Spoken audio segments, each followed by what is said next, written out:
Hey everybody, this is chapter 4 and the first chapter of part 2 of Mark Poster's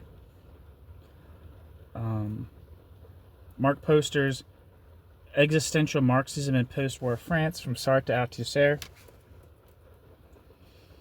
Part 2 of the book is titled Stalinism and the Existentialists, 1944 to 1956. And chapter 4 is titled The Attack on Sartre, 1944 to 1948, with the headings 1. The attack begins. 2. Being in nothingness under fire. Sartre. 3. Sartre responds. 4. Merleau-Ponty's Existential Marxism.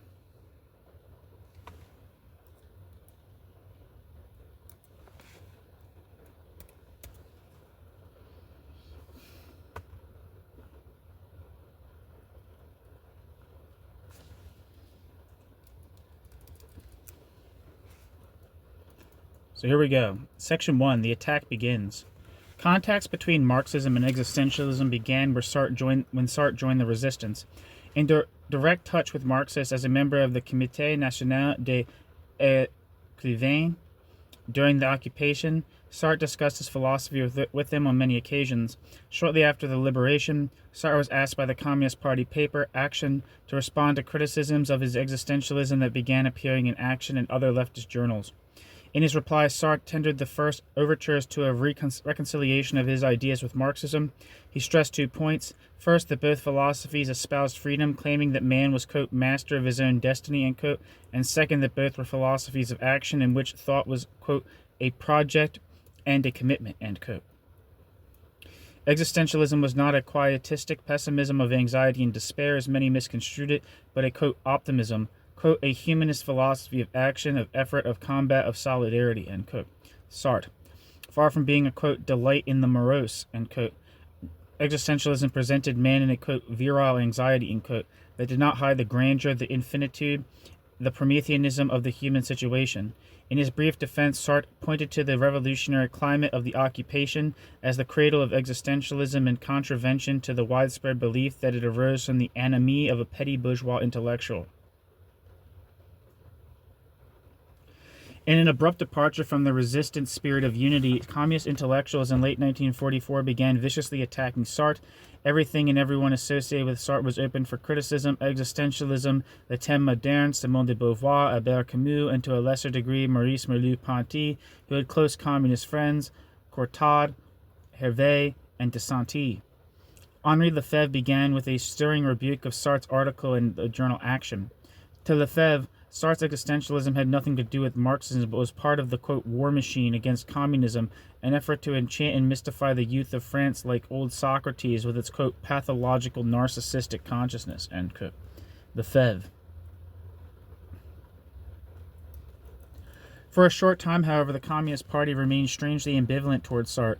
A few years later, Sartre recalled his relations with the Communist Party in the mid-1940s with some bitterness. After he was rebuked by Lefebvre and others, another communist and ex-student of his, Jean Canepa, told him that the book Being in Nothingness was indeed compatible with Marxism. Thinking now that the communists were not against him, Sartre accepted an invitation to visit with Maublanc, a communist, only to find himself attacked again, this time by Mauguin. 1 month, Sartre was writing for the communist papers Action and Les Lettres Françaises. The next month he was their chief object of scorn. Sartre was bewildered. The communists kept making overtures to him, but with the first contact they would recoil and spring at him, the way a cat sadistically plays with an insect. Privately they were friendly, publicly bellicose.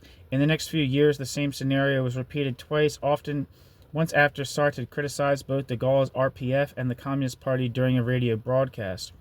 He was then visited by a communist who asked him to, quote, initiate a unification on the left, end quote, a pet idea of Hervé's, the editor of Action. No sooner was this said than Action blasted Sartre's radio speech as, quote, traitorous.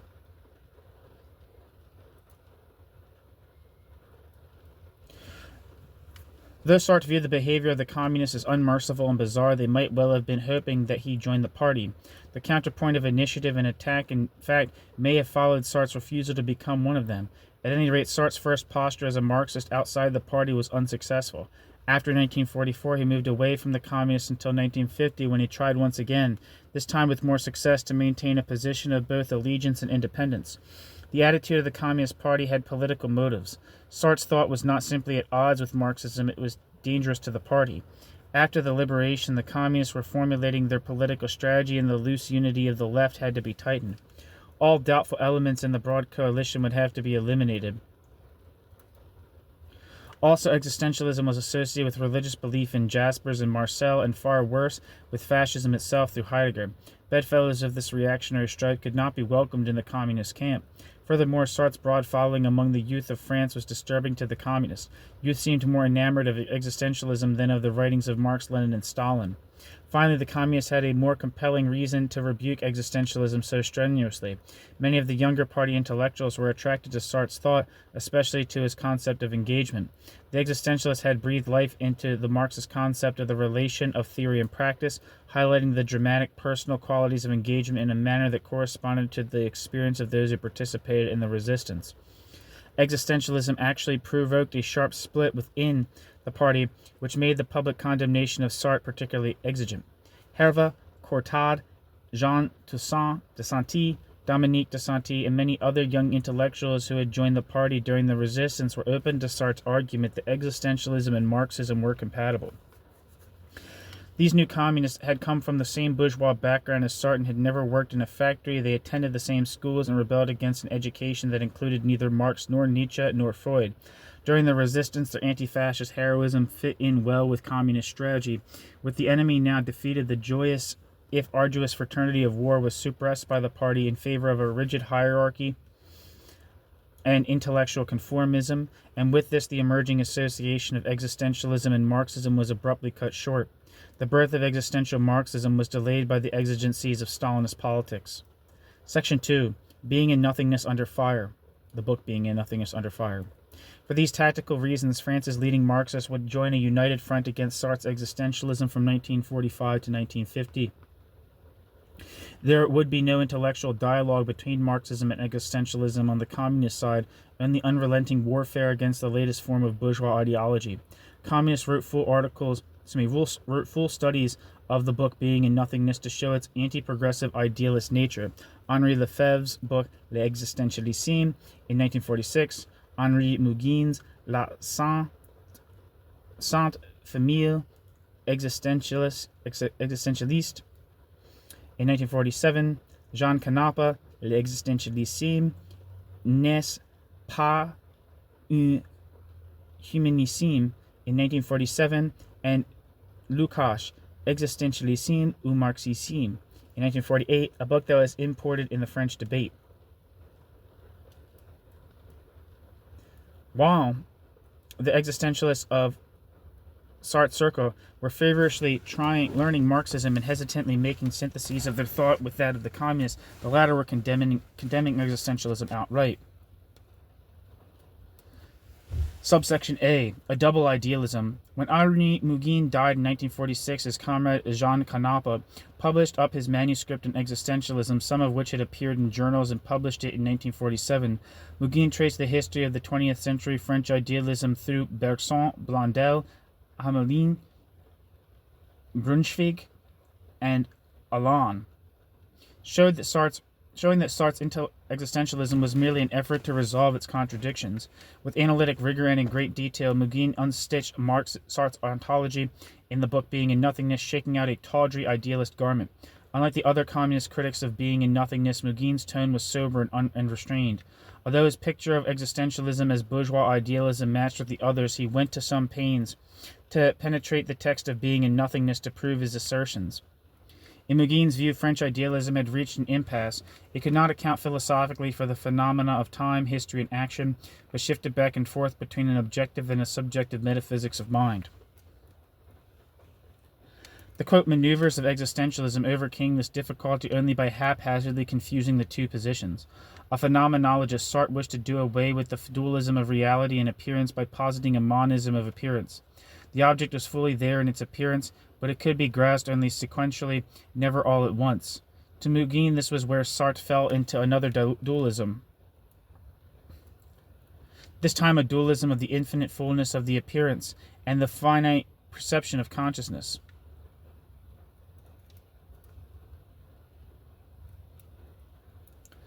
When Sartre asserted the total presence of the object, objective idealism was stressed over the subjective idealism of perceiving consciousness. Much worse for Muguin was Sartre's ontological grounding of this one-dimensional reality. He divided reality into pour soi, or human reality, and en soi, being. I don't know if I'm saying either of these words right. It's POR-SOI and EN-SOI.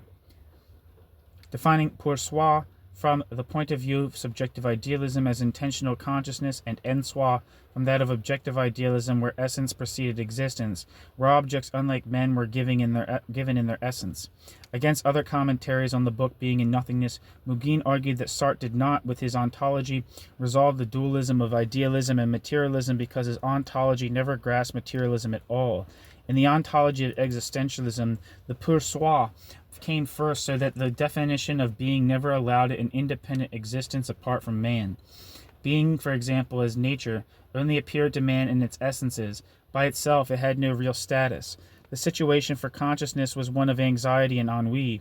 In a, quote, double idealism, the subject was lost, moving from its own nothingness to the solidity of being, which in turn was only established by himself. No wonder, then, Muguin commented, that Sartre ended in religious reaction. The subject strove, although in vain, to become simultaneously pour soi and an en soi, a synthetic God who alone could resolve the contradictions of double idealism. For Muguin, there could be no rapprochement between Marxism and this latest version of idealism. In his polemic, however, Muguin forgot the Marxist need for a theory of consciousness and subjectivity. Muguin's rejection of Sartre's existentialism left Marxism with the travesty of the Stalinist reflex theory of mind. Isn't that like the Lenin's reflex theory of mind? I'm not sure. Maybe I'm wrong. Maybe there's a difference between copy theory and reflex theory. Maybe there isn't. I don't know. On the other hand, Sartre would later take up Muguin's criticism, modifying the duality of in itself and for itself and taking matter more seriously into account. Section B, subsection B, or subheading B, an excremental philosophy.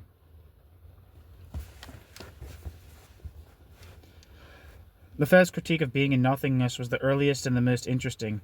In rigorous Marxist fashion, Lefebvre set out to unveil the social roots of existentialism to prove its unacceptable liaisons with the decadent bourgeoisie. Only, quote, the moral decomposition of the so-called higher classes, end quote, explained how a, quote, tiny group of stars and snobs, end quote, could evoke such a fuss. Moreover, this fashionable literary philosophical fad was not even original. To dampen the enthusiasm over existentialism, Lefebvre wrote an extended history of the Philosophie group of the mid-1920s, of which he was a member, demonstrating that the group's move toward Marxism began with an unhealthy adolescent, quote, existentialism. When he was only a youth of 20, Lefebvre wrote, quote, A Philosophy of Consciousness, end quote, which appeared in a short-lived journal, Philosophie, in 1924, badly abridged by the leader of the group, Pierre Morhange. The, quote, boring, abstract, quote, esoteric existentialism of the 1940s is only a repetition of the original existentialism of Henri Lefebvre.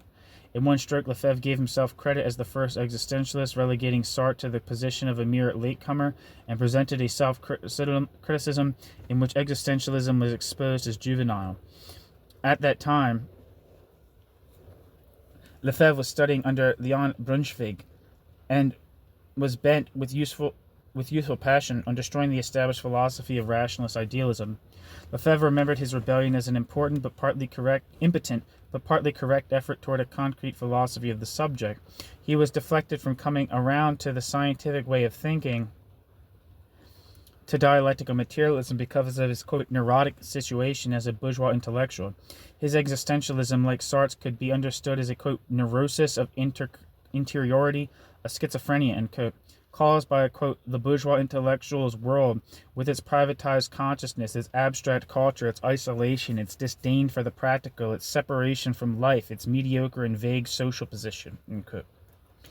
After psychologizing existentialism, Lefebvre painted a picture of the bohemian youth of romantic intellectuals. Georges Politzer Norbert Guttermann, Paul Nizan himself, and others who later became the first important group of Marxist theorists in France lived in poorly lit, overcrowded flats, voraciously assimilating French thought and culture. Rebellious, iconoclastic, with a passion for life, they were determined to rid themselves of an obsolete rationalist path and strike out in new directions. Indiscriminately exploring all forms of, quote, irrationalism, they made alliance with André Breton, surrealists, around, quote, the project of a unified revolutionary center, end quote. Looking back from 1945, Lefebvre could see only the futility of his youth, not its truth in the Hegelian sense of Bildung. Existentialism, past and present, was no more than a, quote, mental regression and a psychological infantilism.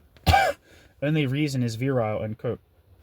Lefebvre, wearing the mask of a rational, mature intellectual who convinced himself that his work was, quote, virile and masculine like that of a proletarian, Lefebvre dismissed all existentialism, especially Sartre's, as, quote, magical.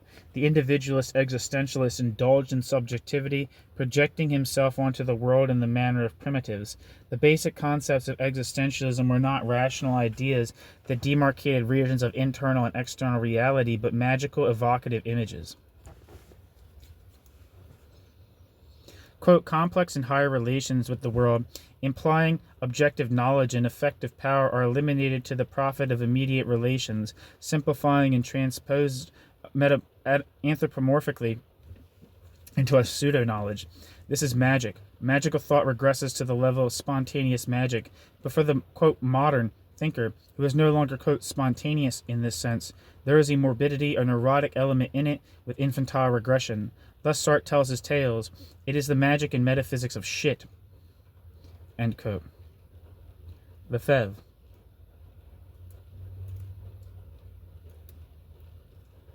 Footnote. The Existentialism, 82.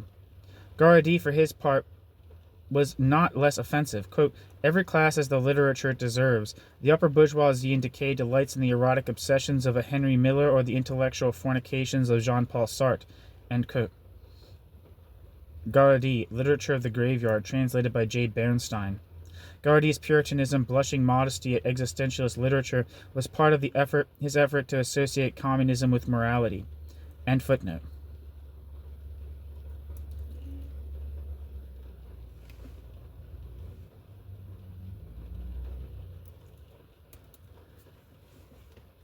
From the ouvriériste perspective of this communist intellectual, who introjected the masculinity of the manual laborer, Sartre symptomized the discontents of society without being able to comprehend them in a way that could lead to destroying their causes. Quote, in the queer existence described by Sartre, anxiety, vertigo, fascination, the need to destroy, etc. become sources of truth. Wishing to transcend narcissism, Sartre slowly reestablishes the pathology of narcissistic consciousness. End quote. Existentialism ended in narcissism and a self-indulgent romantic protest that led nowhere. With Sartre appearing as a hero of the resistance with his claim that existentialism was a humanism, with his overtures toward Marxism, Lefebvre felt that it was necessary to render existentialism repulsive in the eyes of the progressive elements of France. No tactics were too slow to be used in this struggle. Lefebvre unintentionally revealed his male chauvinism by characterizing Sartre's thought as feminine, repeatedly damning it as passive and emotional. Hence, far from being a statement of, quote, humanism, Nausea, the novel, became a manifesto of the pederast. Existentialist writings depicted, quote, exceptional and inhuman situations, points of rupture of the monad, paroxysms of consciousness. Human life is reduced to such morbid states, end quote. Lefebvre. When Lefebvre did treat the philosophical content of existentialism, Lefebvre's statements were more balanced. Indeed, a certain ambivalence broke through his aggressive armor. As with Marxism, Sartre strove to overcome the dualism of idealism and materialism, although he achieved only a, quote, bastard compromise, end quote. His intentions were admirable, only he did not go far enough. Quote, it is not a matter of reproaching Sartre for his evolution toward humanism, far from it. Sartre's error is at bottom an inadequacy of philosophical rigor. Sartre wants to position himself within a bastard compromise between the philosophy of inhumanism and the new affirmation of the human, ... For those who propose to liquidate on all levels the gang of Hitlerites, it appears inadmissible to live on a bastard compromise between the Heideggerian, quote, style and that of total humanism, end quote. Lefebvre. Lefebvre's ambivalence stemmed from his agreement with Sartre's criticism of positivism or scientism, but he parted company with the existentialists when he espoused, quote, irrationalism and therefore promoted political reaction. Complete irrationalism, Lefebvre feared, exalted ignorance and led to fightism. Only reason, which was ultimately scientific and not chatter about commitment, provided a basis for liberating action. Avoiding positivism meant adopting, quote, dialectical reasoning, quote, as opposed to, quote, abstract rationalism, end quote. The specific irreconcilable difference between existentialism and Marxism could be reduced to their attitudes towards science, quote. The existentialist difference between dialectical materialism and existentialism resides in the attitude towards science, ... Dialectical materialism saves reason because it makes it concrete without suppressing it and reestablishing its double dignity as a means and an end, instrument and truth. It integrates the irrational with reason, ...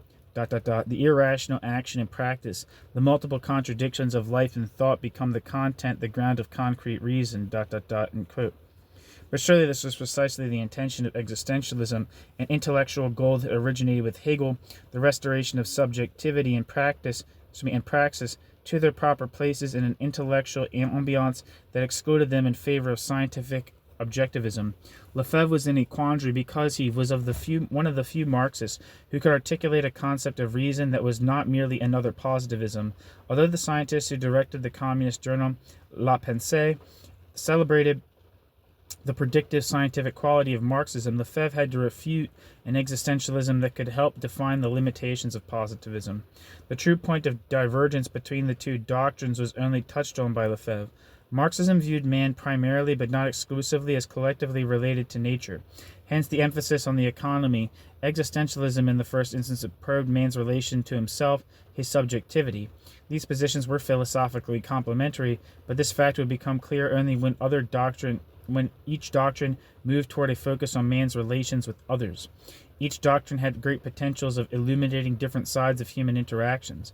Marxism, the objective, and existentialism, the subjective, with official Marxism lost in a philosophy of nature, and the book, Being and Nothingness, dramatically portraying the dilemmas of individuality. Reconciliation was out of the question. Lefebvre was willing to recognize the important contribution of existentialism in defining, quote, certain internal spiritual conflicts, end quote, of the individual in bourgeois society. The rub was that it was now necessary for Marxism to present a theory of consciousness, and the unmentionable difficulty was that Stalinism prevented it. Lefebvre understood that the time had come when society would not be changed except by a self-conscious revolutionary class. The inhibitions and blocks to this self-consciousness were central to the problems of Marxism, and in this area the existentialists had stolen the Marxist thunder. The problem of the consciousness of the proletariat had arisen, and existentialists were developing a method to study consciousness while Marxists languished in the study of external social structures. It was necessary to present clearly the human side of historical becoming, precisely how man was to change himself in the process of liberation. A modified Sartreanism might grasp the structures of man's self-negation when viewed as part of the revolution. In fact, Lefebvre clearly stated the question in these terms, quote, dialectical materialism, quote, transcends all theories that tend to identify consciousness and being, by showing how, why, and to what extent conscious being, man, is not conscious of his being, of nature and of his nature. I'm going to repeat that whole quote, spaced out. Quote, dialectical materialism, quote, transcends all theories that tend to identify consciousness and being, by showing how, why, and to what extent conscious being, parenthesis, man, and parenthesis, is not conscious of his being, of nature and of his nature, of his social products, of his possibilities, ... When one studies the humble beginnings of, quote, conscious being, end quote, one must put the emphasis on being. Through the wanderings of thought and history, a dialectical reversal slowly occurs, and the emphasis must be put on consciousness, ... Marxism represents the critical and decisive point of this reversal, end quote. Lefebvre. Yet Marxism was weakest in specifying the contours of the, quote, thought side of the theory-praxis dyad, while existentialism was strong in determining how the individual chose or lived his freedom. Paradoxically, both doctrines ascribed to Hegel's Anthropology, in which man made himself while making reality, but this vital center of both schools was not developed by Lefebvre. Lefebvre's affirmation of the primacy of consciousness in the present was fine, but it was totally denied by current trends of Marxist thought. All Lefebvre could do was show how the existentialist concepts of despair and anxiety were correct descriptions of internal conflicts under capitalism, but were falsely understood as part of a fictional human condition. Quote, when the individual discovers in himself insoluble contradictions, and when he does not know them, by situating them in a knowledge of human reality, he falls into anxiety and despair. But certain, quote, visible contradictions can appear insoluble because history advances slowly, very slowly, from the perspective of the individual. Then the individual who wants a solution for and against everything, and an immediate one, quote, hic et nunc, end quote, this is his drama. He then creates a pseudo-solution, end quote.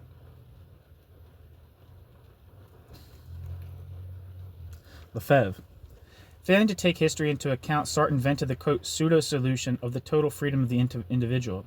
The role of society and the other in the life of the individual could not be accounted for by Sartre's thought. Resolving individual conflicts on an individual level, the existentialist in the book Being and Nothingness could not find reason in history and descended into an irrationalism in which one, quote, choice was as good as another. Lefebvre's final verdict was that of Pravda. Sartre's philosophy spoke for a, quote, decadent class, end quote, and was not in harmony with the goals of Marxism.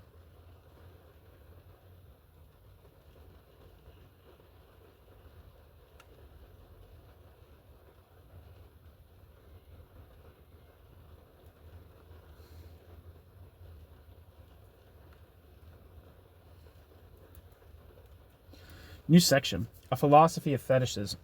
A third critique of Sartre's Being and Nothingness came from George Georg Lukács, dean of European Marxists. Shortly after returning from his exile in Moscow to his native Hungary, Lukács wrote Existentialism ou Marxism in 1948, his first book to appear in French.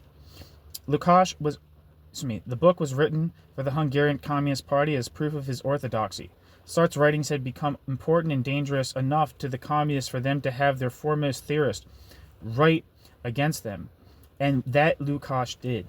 The bulk of Existentialism ou Marxism was directed against Sartre, with shorter sections on Merleau-Ponty and de Beauvoir.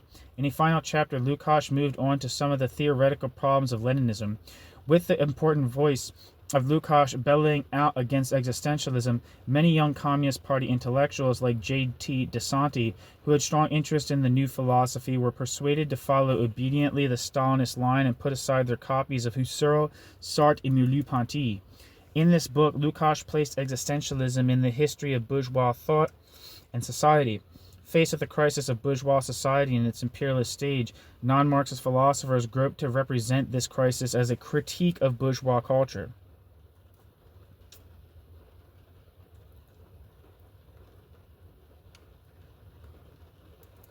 Without a revolutionary perspective, they necessarily fell into irrationalism, since they described the discontents of bourgeois society as universal dilemmas of man.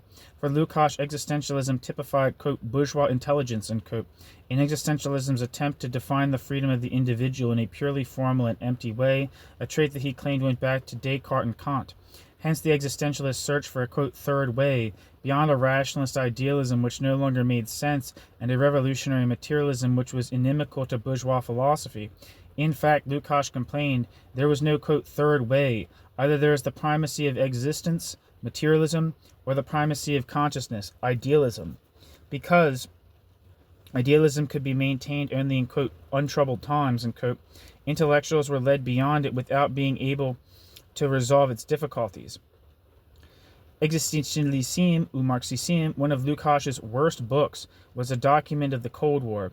Beginning in 1948, the communist parties of Europe had Zhdanovism foisted upon them by Mother Russia. The political theory of two camps locked in mortal combat, with no middle ground, no neutral space, was echoed intellectually in the position where all thought was either idealism or materialism, either a pack of bourgeois lies or a revolutionary weapon.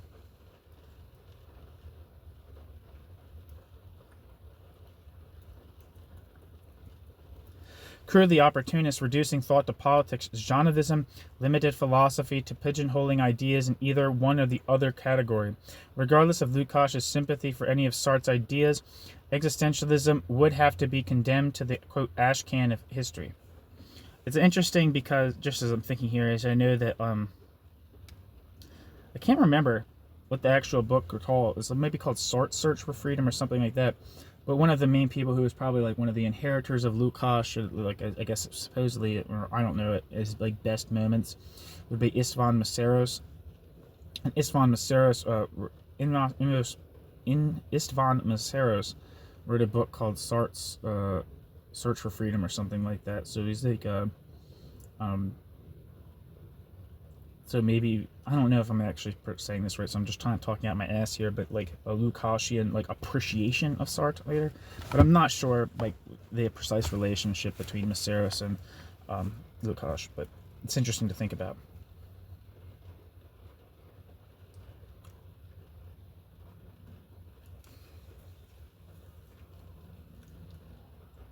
Where am I? Cruelly opportunist, reducing thought to politics, Janovism limited philosophy to pigeonholing ideas in either one or the other category. Regardless of Lukács' sympathy for any of Sartre's ideas, existentialism would have to be condemned to the, quote, ash can of history. Lukács did not, however, completely dismiss Sartre's existentialism. Like his own book, History and Class Consciousness, as well as his efforts at a Marxist aesthetic, Sartre's concept of freedom had the merit of revealing, quote, the importance of the individual's decision, which bourgeois determinism and vulgar Marxism habitually underestimate. All social activity is composed of individual acts and influence exercised by material conditions, however important they may be, are only realized, as Engels said, quote, in the last instance, end quote. This means that at the moment of making a decision, the individual always finds himself confronted by a certain degree of freedom, unquote.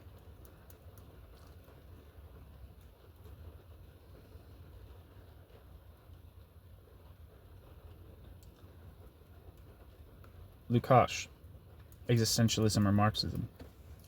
Lukács recognized the affinity between his own attempt to include subjectivity in Marxism and Sartre's existentialism. Agreement ended here because Sartre had turned to phenomenology instead of to Marxism as a general methodological context for his philosophy of freedom. Sartre's absolute freedom was the, quote, abstract, undifferentiated freedom of intellectuals, unquote, who wanted simply to say, quote, no to fascism, unquote. Hence his popularity with liberals who had carried out an internal protest against Hitler, or who took part in the resistance without really becoming Marxist. To Lukács, only within Marxism could the concept of freedom become concrete, since the daily struggles against capitalism in all its forms engendered an awareness of historical possibilities. Conversely, for Sartre, man was always free to choose, but his choice was, quote, arbitrary, irrational, and uncontrollable, unquote. Because the direction of choice was without historical and social context, the choice had to be nihilistic. The meaning of the choice returned only to the individual and was without impact on others. Slipping dangerously close to solipsism, Sartre, quote, denies the necessity of historical change as well as history itself, both on the social and on the individual levels. Having asserted that the choice is divorced from the past, he denies the real relations that unite the individual to society. He envisions a world separate from the objective relations that surround man, and the human relations he doesn't see are those of isolated individuals. The fatalist and mechanical notion of freedom built on this basis must lose all its meaning. End quote. Lukács. With the phenomenological method limiting Sartre's perspective to that of individual consciousness, the book Being in Nothingness ended in the, quote, defense of the individual, end quote. Lukács was able to show in much the same way as I have done in Chapter 3 that Sartre's residual reliance on cogito led him to attenuate the reality of others, of society, and of history in the individual's quest for authenticity. The intersubjectivity of social relations and the externalized structures of society simply could not be counted for in Sartre's thought. In Lukács' words, quote, the most profound effect that I can exercise in the other would consist only in creating a situation for him that could not constitute, on my part, an intervention in his freedom, end quote. Lukács. Paradoxically, Sartre's absolute freedom became a very limited freedom indeed, since the individual did not have the freedom to influence others, to participate in the building of the social world, to shape history. Unlike the intellectual hatchet men of the French Communist Party, Garadi and Canapa, Lukács did not resort to damning Sartre as a fascist. He did maintain that Sartre had misunderstood Marxism and that his existentialism was without value for Marxists, assuming, of course, that by Marxism one meant Lukács' Marxism and the Marxism which included the idea of alienation and not the Marxism of Stalin. In the years that followed this early exchange between Sartre and Lukács, The latter remained convinced that existentialism made, quote, fetishes of the structures of consciousness.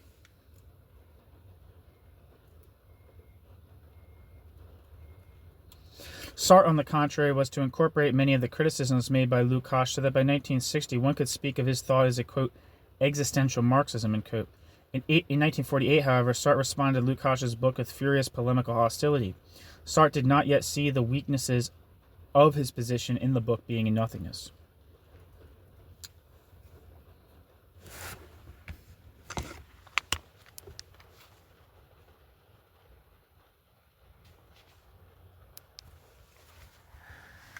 New section, Section 3, Sartre responds. Heading A, Existentialist Humanism against Materialist Marxism. With the unrestrained polemics against Sartre from the communists multiplying day by day, Sartre felt called upon to defend himself and his ideas. Sartre's response came in a lecture in 1945 called Existentialism is a Humanism, and in an article in Le Temps Moderne of 1946 entitled Materialism and Revolution.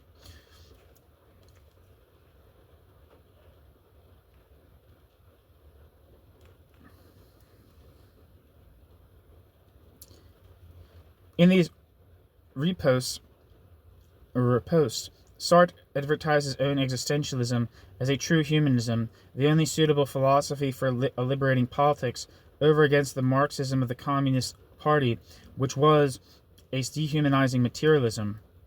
He proposed naively that the CP substitute existentialism for its own diamat. It was at this point in the controversy between Marxism and existentialism that the two camps were most sharply opposed, and that the communist criticisms of being and nothingness were most poignant. It was also at this point that Sartre was attacked by the Trotskyists because his lecture attacked Neville. Sartre's response to the communists was based in general on a defense of his concept of radical freedom as a needed ingredient in revolutionary theory. Quote, the basic idea of existentialism is that even in the most crushing situations, the most difficult circumstances, man is free, man is never powerless except when he is persuaded that he is, and the responsibility of man is immense because he becomes what he decides to be. End quote. Sartre. Time and again, through the 1940s, 1950s, and 1960s, Sartre returned to his basic theme that Marxism lacked a doctrine of revolutionary subjectivity. In 1950, for example, Sartre praised Tito and berated Marxism on this count. Quote, the force of objective circumstances and the contradictions of objectivism itself had led the leaders of Yugoslavia in spite of themselves to revalorize subjectivity, but this revaluation in its turn demands a theoretical revision. Marxism must be rethought, man must be rethought. End quote. Sartre. Existential Marxism would be just such a rethinking. In the popularizing lecture of 1945, later repudiated, Sartre took up in turn the assaults on his thought from Catholics and from Marxists, arguing in each case that his existentialism alone was a humanistic doctrine, against the Marxist contention that the book being in nothingness failed to account for the relation of the individual to others, to society, and to history. Sartre replied only by regressing to Cartesianism. Sartre would not join a revolutionary group unless it did not impinge on his freedom, and this was possible only, quote, in the unity of a party or group which I can more or less control, end quote. Sartre. Sartre could not, quote, count on men whom I do not know, end quote. Even after the experience of the resistance in the German POW camp, Sartre was still the atomized bourgeois who regarded dependence on others as a loss of freedom. The communist critiques of his concept of the situation were all too true. The existential individual, for all his being in the world, was still a petty bourgeois with no understanding of comradely solidarity. Sartre had shrunk from renouncing intellectual independence, a price the Communist Party demanded of its thinkers. Sartre nevertheless insisted that thought proceeded from action. That commitment came first for the existentialist. Even so, it was a stoical commitment that was taken, quote, without hope, end quote. He was convinced of the primacy of acting in the world only with the undertone that the world was still a fall, and albeit a necessary fall from the purity of the self. His existentialism was lost in the murky ground somewhere between the rejection of idealism and the full acceptance of man as a being in the world. What was worse, he justified his reluctant espousal of action on Cartesian grounds. To establish a, quote, humanism, it was necessary to take, quote, subjectivity as the, quote, point of departure, and the most self-evident, quote, truth, for the subject was still Descartes. Quote, I think, therefore I am, unquote. The cogito was a, quote, absolute truth for the individual, one that was democratically open to everyone and that alone was, quote, compatible with the dignity of man, unquote.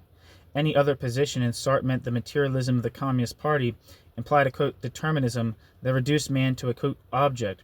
Sartre had regressed badly into the old dualism. Quote, our aim is precisely to establish the human kingdom as a pattern of values in distinction from the material world, end quote. Sartre. Existentialism is a humanism. Sartre did not, of course, adhere to Cartesianism systematically. If he had, the whole purpose of the book being in nothingness, placing life before thought, would be abandoned. But his method of extricating himself from idealism consisted of sophistries that avoided the real questions. His, quote, I think, as opposed to that of Descartes and Kant, was somehow, quote, in the presence of the other, end quote. And self-discovery was magically, quote, also the discovery of all others, end quote. Yet it would be difficult to concede, as Sartre claimed, that this cogito, as being for others, was in fact a world of, quote, intersubjectivity, and when Sartre answered the communist charge that the existentialist choice was empty and amoral with the slippery proposition that, quote, in committing myself, I also commit the whole of humanity, end quote, he satisfied no one. After all, Nazis and Marxists both made commitments. The communists raised their eyebrows still higher when he gave, quote, the construction of a work of art, end quote, as his example of the, quote, moral choice, end quote. Picasso created Guernica for the revolution, but what of Celine? In the lecture, Existentialism is a Humanism, Sartre repeated the themes of being and nothingness, but they somehow sounded different in the post-resistance political context. The repetition, quote, what is at the very heart and center of existentialism is the absolute character of the free commitment, by which every man realizes himself in realizing a type of humanity, ... end quote. Sartre. When the added note that altered the connotation, quote, then added the note that altered the connotation, quote, we cannot decide a priori what it is that should be done, end quote, which left the reader with a sense of confusion and lack of direction. While this Communist Party was organizing the workers with a busy program for revolution, the existentialist openness of possibilities emerged as irresolute incoherence. And while Frenchmen gathered around programs for social renovation, the existentialist call to action resounded as a dissonant cry of despair. Sartre's answer to Lenin's what is to be done was lame. The communists gloated over existentialism as a humanism, which was so weak that even Jean Canepa's polemical tract had little difficulty in showing that, quote, existentialism is not a humanism, end quote. Footnote. Canepa's trumpeting was the loudest, most jarring, and least interesting of the official Marxists.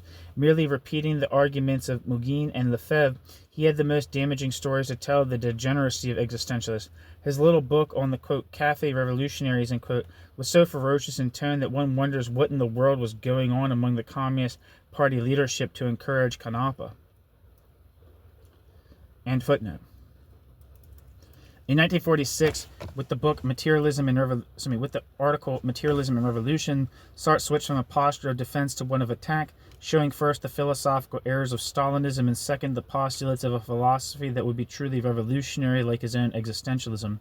He regarded Marxism as the philosophy of Stalin in the book, in the chapter or section, Dialectical Materialism and Historical Materialism.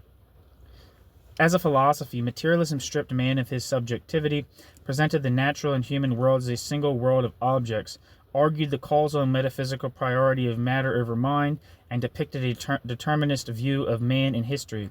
With these metaphysical and, quote, positivist principles, materialism falsely based itself on a dialectic of nature that transcribed the laws of inert matter onto human reality. Paradoxically, this dogmatic philosophy of materialism became a, quote, naive idealism, end quote, since the materialist principles were for him certain absolute truths. With great subtlety, Sartre exposed all the vicious circles of Stalinist reasoning. Taking materialism finally as a, quote, human attitude, he deftly characterized its bad faith. Quote, I should define it as the subjectivity of those who are ashamed of their subjectivity, end quote. Sartre, Materialism and Revolution. The materialist Lefebvre, Guattari, and the Trotskyist Neville expected a person to, quote, choose freely and lucidly, end quote, a, quote, doctrine that destroys thought, end quote. Regarding thought as determined by matter, they nevertheless required the voluntary adoption of their ideas.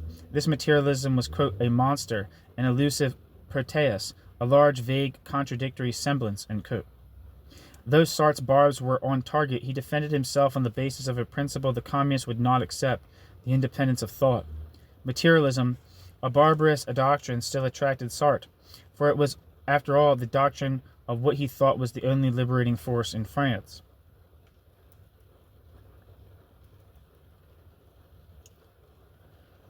Quote, I know that man has no salvation other than the liberation of the working class. I know this before being a materialist and from a plain inspection of the facts. I know that our intellectual interest lies with the proletariat. Is that a reason for me to demand of my thinking, which has led me to this point, that it destroy itself? Is that a reason for me to force it, henceforth to abandon its criteria, to think in contradictions, to be torn between incompatible theses, to lose even the clear consciousness of itself, to launch forth blindly in a giddy flight that leads to faith? End quote. Sartre, Materialism and Revolution. There's a footnote here that I missed. One second.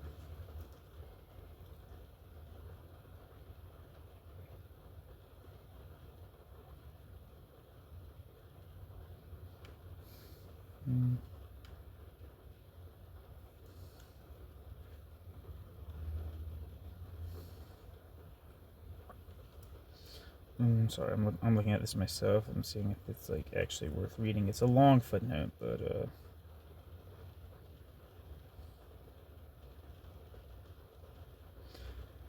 footnote. Sartre's attempt to show that French Marxism, at least that of the communist intellectuals, was incompatible with the socialist revolution because their theory made no allowance for the freedom necessary to make the revolution and the freedom of the future socialist world, deeply ruffled the equanimity of Guattari and others.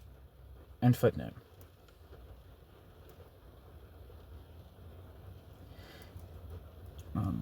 In this passage, Sartre adopted a position that he was to hold for 2 decades. Communist philosophy is a travesty. Communist politics are progressive. Although these premises are debatable, the conclusion is unavoidable. The Communist Party must adopt Sartre's existentialism. In the futility of this hope lay all the ambiguities of Sartre's thought and action.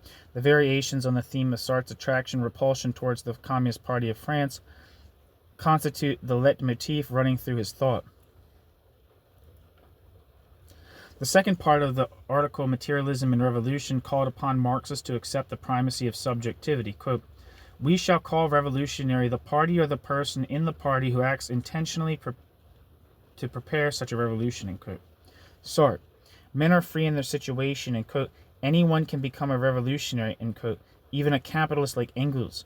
Sartre was now willing to define the, quote, situation more specifically than in the book Being and Nothingness, much in the way that Marxists did. Society was capitalist, and it divided men and women into bourgeois and proletarian classes. Capitalism was oppressive, and it called for revolutionary action. The radical freedom of 1943 was not withdrawn 1 inch. Quote, this possibility of rising above a situation in order to get a perspective on it, is precisely that which we call freedom. No materialism of any kind can ever explain it, end quote. Sartre. Sartre demanded that revolutionary thought stress man's transcendence, since it alone brought, quote, man's fate into question, end quote, demanding, quote, a total explanation of the human condition, end quote, just as Sartre outlined it in the book Being and Nothingness. By intending to make a revolution, man pointed toward the future as possibility and confronted him authentically as a free being. By 1946, a rival image of Marx was present in France. The Marx of the 1844 manuscripts of Marx whom the Communist Party ignored. Sartre proclaimed the compatibility of his thought with that of the young Marx, though he regretted his, quote, unfortunate meeting with Engels and could not understand why this Marx labeled his philosophy, quote, materialism. This is very interesting.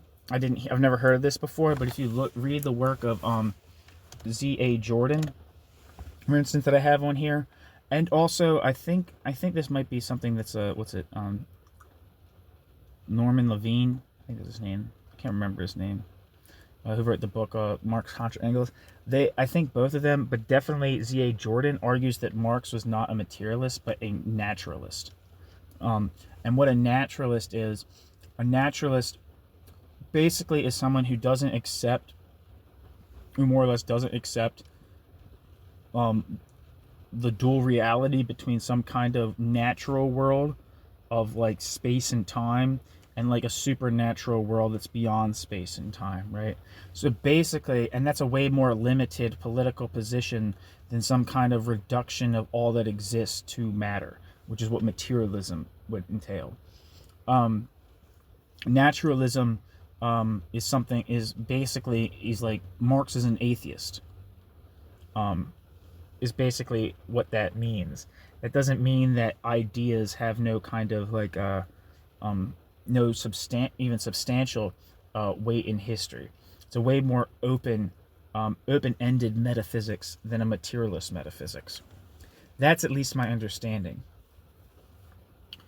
Anyway, the existentialists accepted the bifurcation of Marx into a young, quote, good Marx and an old, quote, bad Marx without seeking the unity of his thought, and manifested a certain reluctance to come to grips with capitalism as an economic system. In this way, Sartre left himself open to the charge, probably correct in 1946, that he was not well versed in Marxism. He also avoided the ticklish problem that capitalism behaved as an external movement of things as an autonomous system. Yeah, this is all super interesting because whatever you think of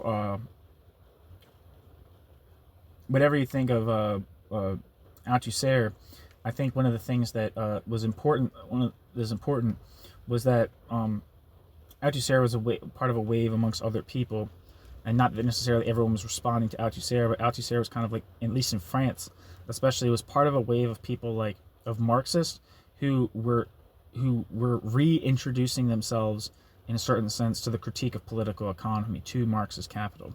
That doesn't mean that I didn't say anything necessarily good about Althusser's interpretation of the critique of political economy, which kind of runs completely roughshod over fetishism, and thus kind of has to my understanding, a pretty, the way I've grasped it is like a pretty Ricardian conception of Marx's project in some capacity. Not really seeing the specificity, which I think is one of the main crucial insights of critique of political economy, the specificity of value or commercial forms subsuming production. It doesn't seem to be particularly important to him, but anyway, so a lot of philosophy that was happening, a lot of things that had to do with Marx in this period were not really steeping themselves particularly much in Capital, but rather in these 1844 manuscripts and other more philosophical texts from the earlier period. That does seem to be pretty prevalent. But in the 1960s, that changes, and more and more people, are doing that. There's a lot of big events. The Grundrisse gets a wider publication. Roman Rozdolsky's book comes out. There's people from within Italy that are, thinking more critically, through Marx's Capital and the critique of political economy, like Rianio Pensieri and Tronti and so forth, whose work some of their work is on this channel. But it seems this kind of there's just kind of this bifurcation between the two Marxes, that some people affirm the young Marx and some people affirm the old Marx, as opposed to seeing the degrees of compatibility between the two. It's very interesting in the history of Marx reception. In this way, Sartre left himself open to the charge, probably correct in 1946, that he was not well versed in Marxism. He also avoided the ticklish problem that capitalism behaved as an external movement of things, as an autonomous system.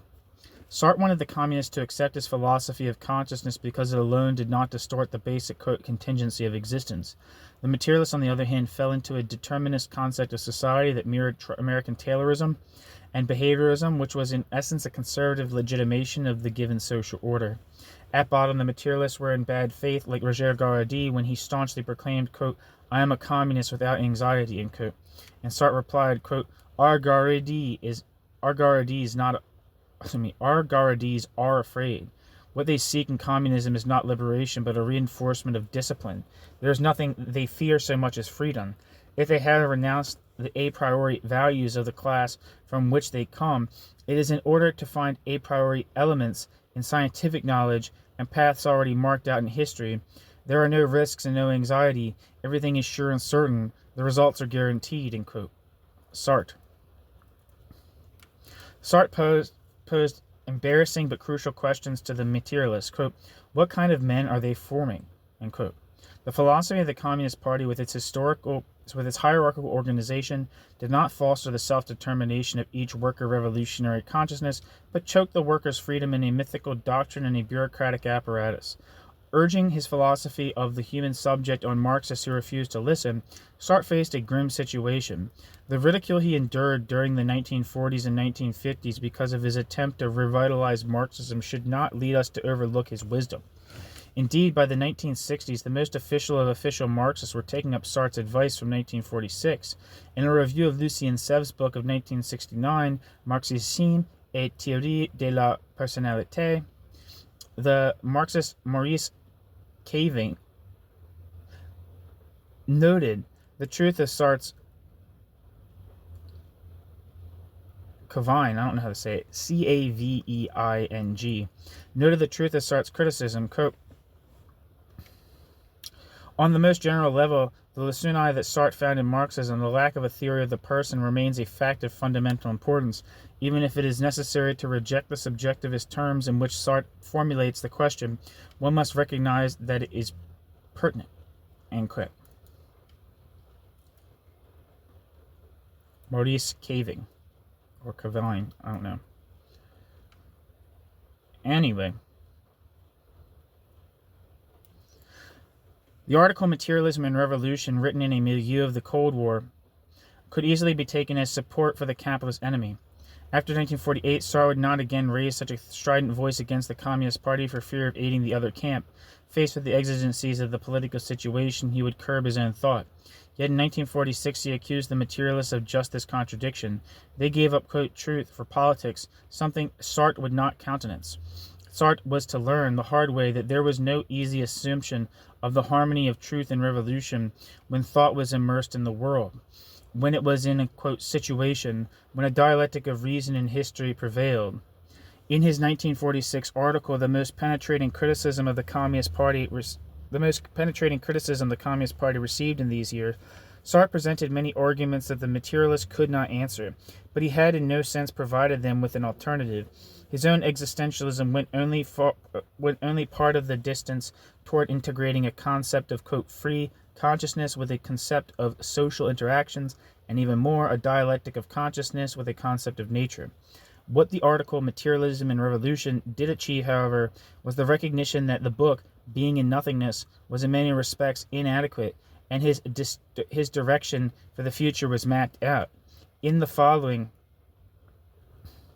passage, Sartre sketched positions that he himself had not yet worked out. Quote, a revolutionary philosophy ought to account for the plurality of freedoms and show how each one can be an object of the other, while being at the same time a freedom for itself. Only this double character of freedom and the objectivity can explain the complex notions of oppression, conflict, failure, and violence. For one never oppresses anything but a freedom, but one cannot oppress it unless it lends itself in some way to this oppression, unless, that is, it presents the appearance of a thing to the other. The revolutionary movement and its plan, which is to make society pass through the violence of one state in which liberties are alienated to another state based on their mutual recognition, is to be understood in these terms. End quote. Sartre.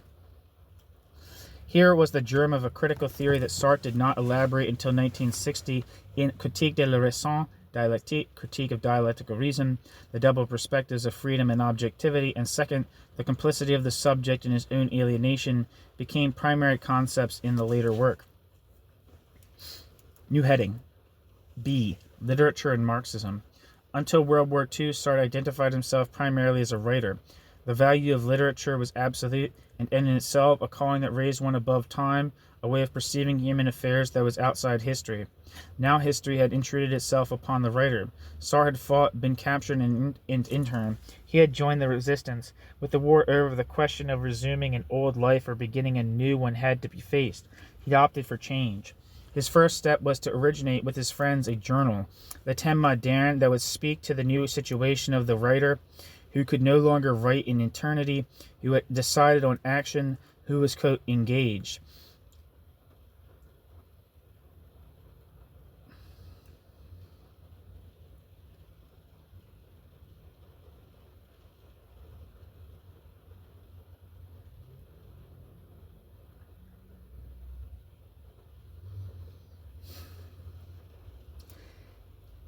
In the introductory article of the Thème Moderne, and in a series of pieces in 1947, which was in answer to the criticism of the first article collected as the book What is Literature, Sartre began the process of deconstructing his identity, of finding a new way of writing within history. Sartre sought a Hegelian, quote, concrete universal, quote, that would embody the absolute in the relative, quote, but what makes our position original, I believe, is that the war and the occupation, by precipitating us into a world in a state of tension, perforce made us rediscover the absolute at the heart of relativity itself, unquote. Acknowledging his past as a preoccupation with, quote, literary idealism, unquote, as a writer who had espoused a, quote, privileged subjectivity, unquote, Sartre made a painful leap in the direction of active commitment in the world. How far could he go? What could literature do in an age of revolution? Sartre perceived the tasks of the writer to be the confrontation of the reader with his world, as, quote, the reconciliation of the author and the reader, unquote. Writers had to be Jansenists, who dwell upon, quote, extreme situations, unquote, like Pascal, revealing the, quote, density of being, unquote, in the reality of everyday life. The writer, in other words, sharpened the conflicts of the lived world, manifesting the ordinary as the metaphysical, as the drama of absolute freedom. Literature could evoke the, quote, human condition, unquote, in its, quote, concrete totality, unquote. It forced back upon the experienced world the ultimate possibilities of man to, quote, make history. In the process, literature became a model of man's capacity to create, drawing into question and, quote, challenging the alienation of work, and, quote, presenting man as, quote, creative action, and, quote. From the interior world of Roquentin in the book Nausea, Sartre moved to the historical world of Mathieu Delarue in the book The Age of Reason. The contemplative anxiety of the former became the freedom in the action of the latter. Quote, the literature of excess, bracket, passivity, in bracket, must be abandoned to inaugurate that of praxis. End quote.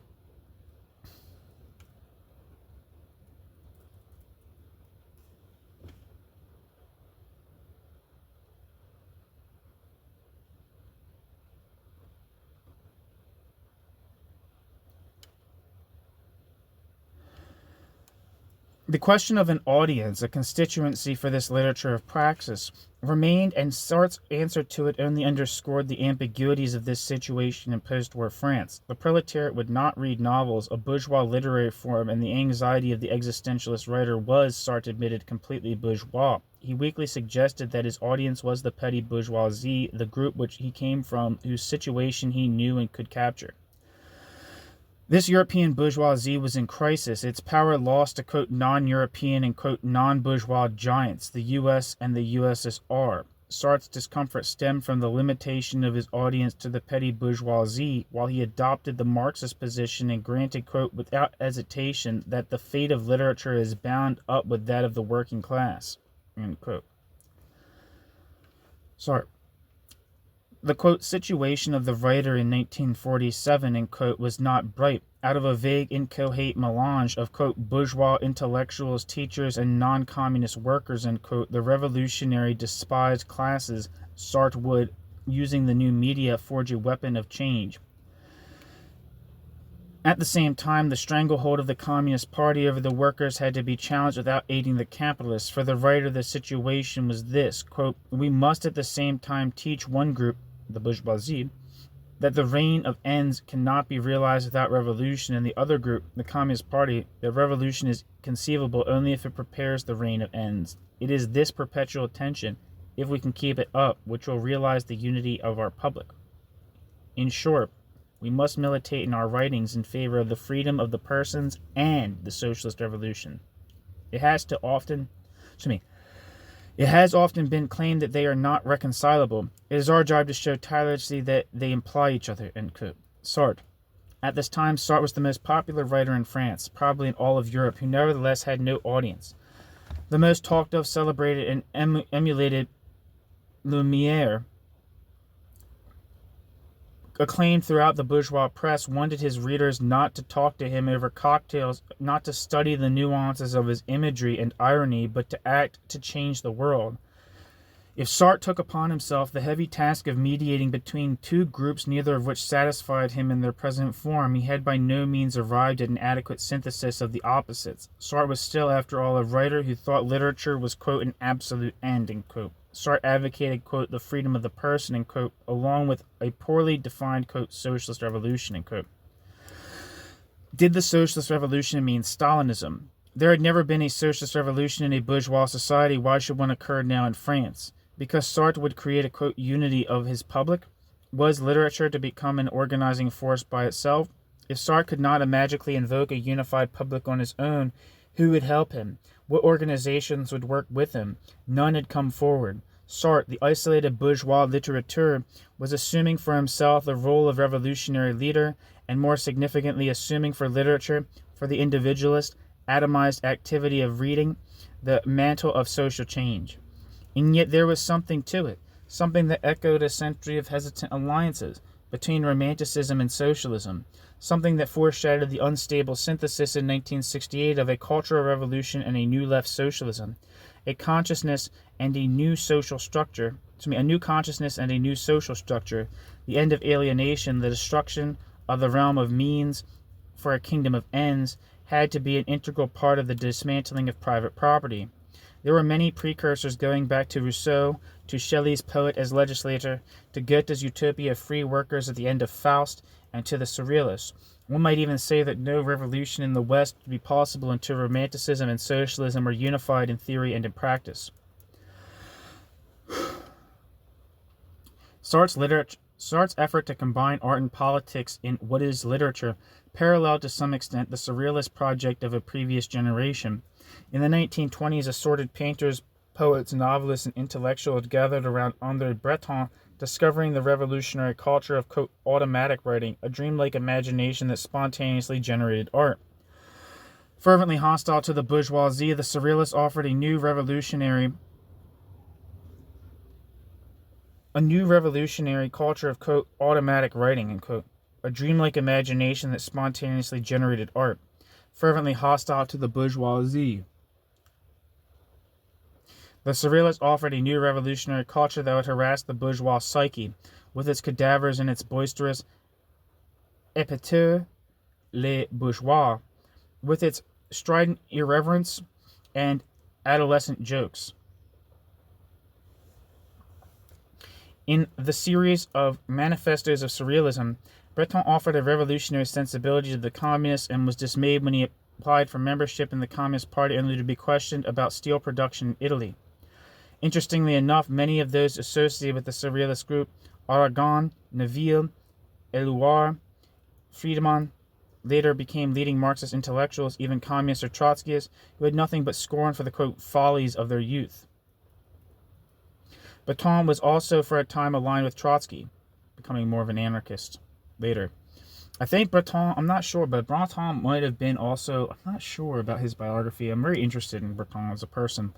But I think Breton was might have been in Mexico in like the 50s. And in Mexico in the 50s is kind of like a very like interesting time within Trotskyism because Grandioso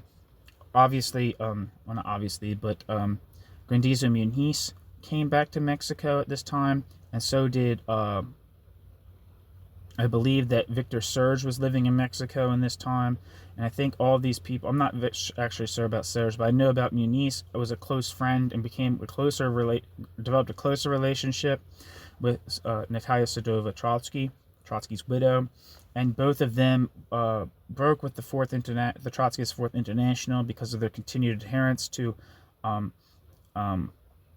unconditional defense of the USSR, as well as the conception of the Stalinist USSR as a worker state.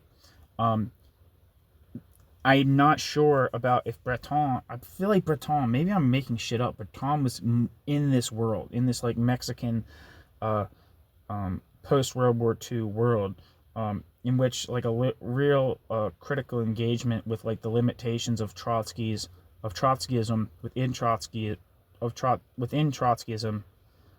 or the limitations of Trotskyism were being discussed among Trotskyists. I think it's a very interesting kind of like world. Obviously, I'm very interested in this idea, this aspect myself. Yeah, I'm not sure what Breton's was doing in 1940s in the immediate post-war era. Anyway, Breton was also for a time aligned with Trotsky. Much of Sartre's hostilities to surrealism came perhaps as much from an emotional distaste as from philosophical differences. Yet, like earlier literary movements, Sartre aspired to synthesize a movement, culture, and sensibility with the workers' movement. In 1947, Neville and Friedman could see more of their own past in Sartre's existentialism than Sartre was comfortable in admitting. In sum, Sartre had great difficulty translating the philosophical affinities of existentialism with Marxism into a revolutionary literary practice. Tellingly, Sartre did not return to this theme very often after 1947, switching rather to direct political action or to the philosophical knots of an existential social philosophy. Although Sartre continued to write plays and stories, he de-emphasized the problem of a revolutionary aesthetic, at least until his study of Flaubert.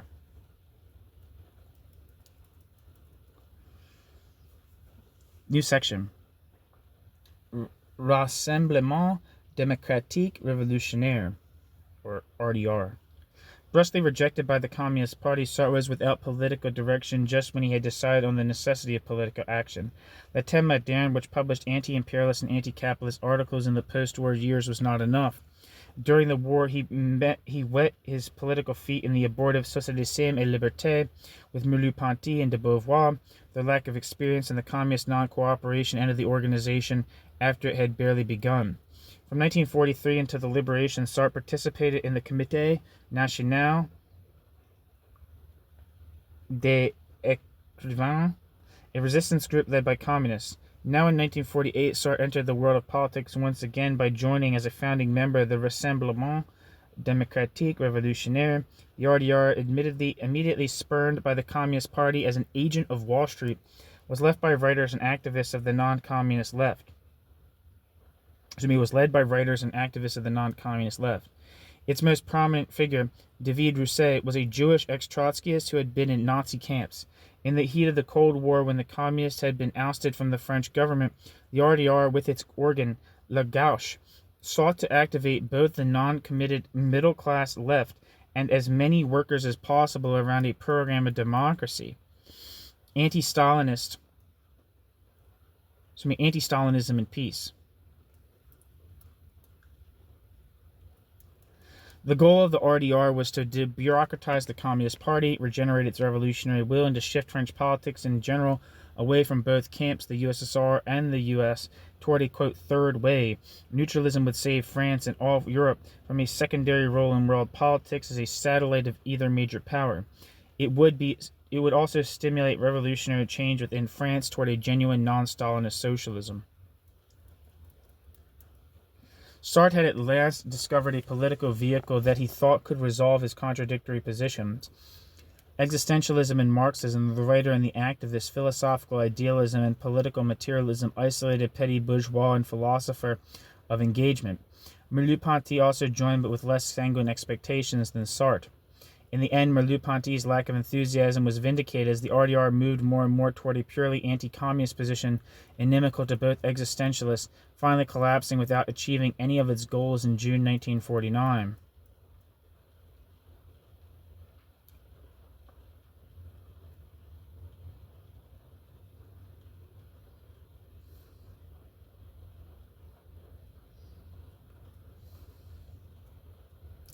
Sartre's flirtation with the politics of the RDR marked an important phase in his effort to unite its thought with his action. With the disbanding of the RDR, he would not attain this degree of synthetic unity until the events of May 1968. For 20 years, he would be at the mercy of the Communist Party, the only significant force on the left. Since the Communist Party would never fulfill Sartre's hopes for it, his posture during these years as a sympathetic outsider was at best awkward and at worst comical.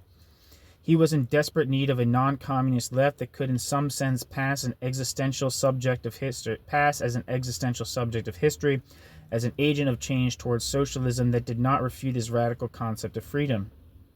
Only then could Sartre's philosophy have some reference to this, quote, situation, to the actual social world. With the demise of the RDR and with his refusal to consider the Trotskyists or the Socialists, Sartre's politics consisted of an increasingly Byzantine effort to locate some feeble trace of existentialism in the Marxist-Leninism of the French Communist Party, some hint of an authentic liberating vanguard in a repressively Stalinist political apparatus. The revelations of the Moscow trials of 1938 to 1939 and the Soviet labor camps in the late 1940s, the Korean War in the early 1950s, the waning of proletarian militancy and the aborted strikes of 1952, the invasion of Hungary in 1956, with each of these events proving that the revolution had been betrayed or was at best faltering in the Soviet Union. Sartre felt compelled to renew his allegiance to the Marxism of the Communist Party or retreat into his pre-war literary isolation. Thus, the 1948-49 RDR was the one time that he could commit himself to a political action in Europe that appeared to resemble his own views. In 1948, Sartre engaged in dialogues with David Rousset and Gerard Rosenthal, published as Entretien sur la politique, which went through at least 20 editions by 1949. In this book, a manifesto for the RDR, Sartre reversed his anti-Marxism of the article Materialism and Revolution and set out to synthesize Marxism and existentialism in relation to a living political movement. Now Sartre could assert the old conflict between the individual and society was dépassé, that idealism and materialism were reconciled at last in a movement that embodied a, quote, third way. Quote, the old conflict between individualism and society is one that RDR members take as transcended. Our aim is the integration of the free individual in a society conceived as the unity of the free activities of individuals. End quote. Sartre. Unlike the Communist Party, the political direction of the RDR would be determined from below in the local cells where everyone would actively participate in decision-making. RDR chapters would be laboratories in which workers would experience and develop leadership capacities, thereby generating the new free subjects of history. The RDR would be a true Marxist organization because the class struggle would be accompanied concretely by the, quote, emancipation of the proletariat, end quote. The distant goals of socialism, of worker control and management of the enterprise would be fostered by the democracy within RDR groups. So the external overthrow of capitalist ownership would be harmonized with internal revolutionary consciousness. I'm just curious, I haven't seen it yet, but maybe I'm wrong. But I'm curious to see if he can cite any instances of them talking about self-management.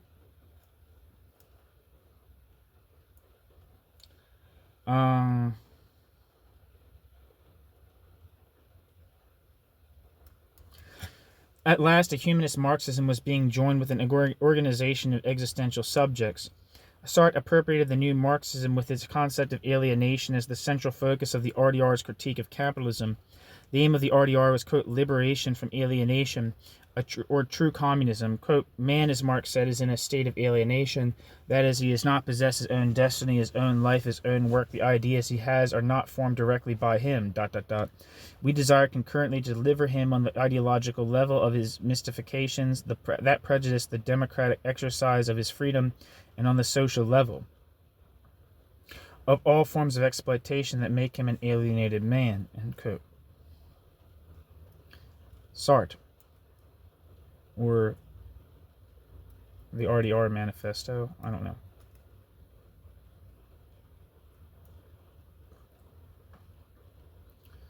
I think that's Sartre. The RDR adopted the humanist Marx, who affirmed man's capacity to comprehend and shape his own history, his own quote, situation, as Sartre translated into the language of being and nothingness. Marxism and existentialism moved a giant step closer. This Marxism recognized the role of the subject in making history, and this existentialism finally found real situations that linked individuals by something more than the quote, look, situations in which the free subject made his choices. For Sartre, the RDR had to destroy not only the social structures of capitalism, but also, as Lukacs and Goldmann had understood, the bourgeois ideology internalized by the working class. Real democracy, real anti-authoritarianism had to include a critique of Cartesian idealism along the lines of existentialism. The quote, culture of capitalism in the broadest sense, its quote, education, had to be conquered by a new revolutionary culture that would be assimilated by the revolutionary groups in the movement itself. Here, Sartre was anticipating the themes of the new left of the 1960s. His existentialism was becoming political. It is evident that the rejection of the principle of authority by the masses themselves and the exercise of a constant auto-critique, as well as a critique directed against institutions and politics, implies that greater and greater social groups have access to culture. End quote. Sartre. In a state of intellectual rapture, with all the antinomies of his life apparently being vaporized, Sartre expansively ushered in the reign of, quote, concrete liberty, end quote. Every aspect of the practice of the RDR members overcame the dualisms of liberalism and idealism. Talk and debate lost its abstract character. Real needs were expressed in the activity of the RDR groups, needs that were not fashioned in isolated thought, but in active political groups that pointed toward their realization. The needs of RDR members were not, quote, blind and empty, but rational propositions unrelated to action. Rather, they emerged from within political action. Quote, in a word, concrete thought is the thought of a group of producers or consumers who start from the necessities and demands of production in the firm of which they are a part, and of consumption in the area of their needs and of their purchasing power. Such thought cannot be false. Such thought cannot be false, end quote. Althusser. Remarkably, Hegelian, Sartre here witnessed the birth of a new subject, a thinker engaged in politics, bringing forth a new relation of subject and object, a dialectical relationship that was the basis of a new epistemology in which all thought was true. The flaw in idealism was not philosophical but practical. In the new democratic and socialist practice, intellectual questions became questions about changing the world. Abstract criteria of the true and the false were transcended. Finally, the theory of the RDR would be nothing less than existential Marxism. Sartre must have watched his dreams evaporate with heavy sadness. The communists attacked. Membership climbed only slowly. The leadership became anti-communist, not neutralist. He was reduced to silence. Worse, he presented no adequate critique of his adventure in the RDR, and at a later date he attributed the fiasco to his political inexperience. Sartre complained bitterly that he had been used by Rousseau for anti-communist ends, which he had never approved. From the historian's perspective, the weakness of RDR politics stemmed more from French social and economic conditions than from the weakness of its leadership, from Sartre's ideas about it, or from the Cold War international context. Sartre's hopes for a politics of existential Marxism required the development of a more technological society, a post-scarcity economy, and a new working class whose alienation was worse than its material misery or exploitation. Such a social base would emerge, or at least begin to emerge, only in the 1960s after de Gaulle's instituted a partial dirigisme, a technocratic politics that favored advanced third industrial revolution sectors over the Malthusian conservative capitalists and the petty bourgeoisie with its inefficiently small-scale enterprises. Only then might a new working class become the vanguard of revolution, unlocking the traditional working class from the immobilist politics of the Communist Party. New section. Section 4. Merleau-Ponty's Existential Marxism. Sartre was cognizant of his political naivete. If he could not learn from Communist Party intellectuals, he might listen to his own political editor and friend, Maurice Merleau-Ponty. He generously acknowledged his deep indebtedness to Merleau-Ponty for showing him how politics and metaphysics were not antithetical but interrelated. In Le Temps Moderne, it was Merleau-Ponty, well to the left of Sartre through the 1940s, who wrote the political articles, and it was Merleau-Ponty in the book The Phenomenology of Perception and the book Humanism and Terror, who wrestled with the social and historical soft spots of existentialism.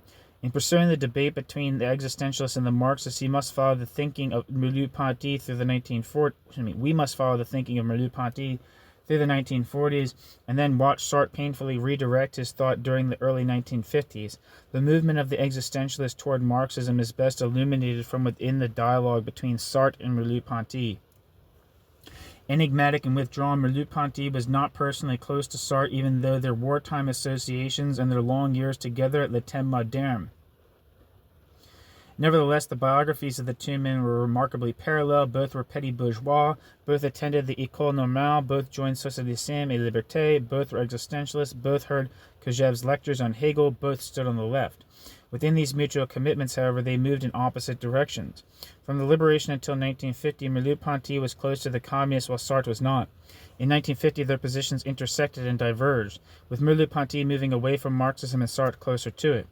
By 1955, Merleau-Ponty was no longer engaged in Marxist politics and thought, while Sartre was just preparing for a period of almost exclusive concern with Marxist theory. In fact, after 1955, with Merleau-Ponty totally removed from the debate between existentialism and Marxism, Sartre took up where his friend left off, drastically recasting his earlier existentialism. At the moment of Merleau-Ponty's untimely death in 1961, Sartre had just completed the most extensive study of Marxism by an existentialist, the Critique of Dialectical Reason. But during the earlier period in the 1940s, it was Merleau-Ponty who most clearly saw the need for a revision of existentialism. Merleau-Ponty's thought at that time was a two-pronged effort to reshape existentialism in accordance with Marxist doctrine and to loosen the rigidities of French Marxism in line with existentialist thought. Merleau-Ponty's hope was to build a new intellectual edifice somewhere between the two. Hence, we must examine first Merleau-Ponty's revision of existentialism, then his critique of Marxism. After that, we will follow in another chapter Sartre's tortured wanderings to find the position abandoned by Merleau-Ponty and build the synthetic structure of existential Marxism barely begun by his friend. New section, Section A, Merleau-Ponty's concept of freedom. Merleau-Ponty's effort to move between Sartre's existentialism and the Stalinist Marxism of the Communist Party may be examined first in his concept of existential freedom in the book The Phenomenology of Perception of 1945. Appearing 2 years after being in Nothingness, Merleau-Ponty's Phenomenology, his major work, was a contribution to existentialism very much in the spirit of Sartre's book, diverging from it, however, at crucial points where Sartre's dualist ontology of in itself and for itself rendered a social philosophy impossible. In his review of the book Being in Nothingness for Le Temps Moderne, Merleau-Ponty complained that, quote, the antithesis of my view of myself and others' view of myself, and the antithesis of the for itself and the in itself often seem to be alternatives instead of being described as the living bond and communication between one term and the other, end quote. Merleau-Ponty, in Sense and Nonsense. In general, he applauded Sartre's book and was loyally a Sartrean, at least until L'Aventure de la Dialectique of 1955. Footnote. Merleau-Ponty at this time ascribed to the basic positions of Sartre's existentialism and being in nothingness. In no sense could his chapter on freedom in the phenomenology of perception be construed as a rejection of Sartre. As evidence, we can mention Merleau-Ponty's defense of existentialism during an international conference in 1945, at which Lukacs began to berate all existentialists as a reflection of l'homme privé, Merleau-Ponty et al.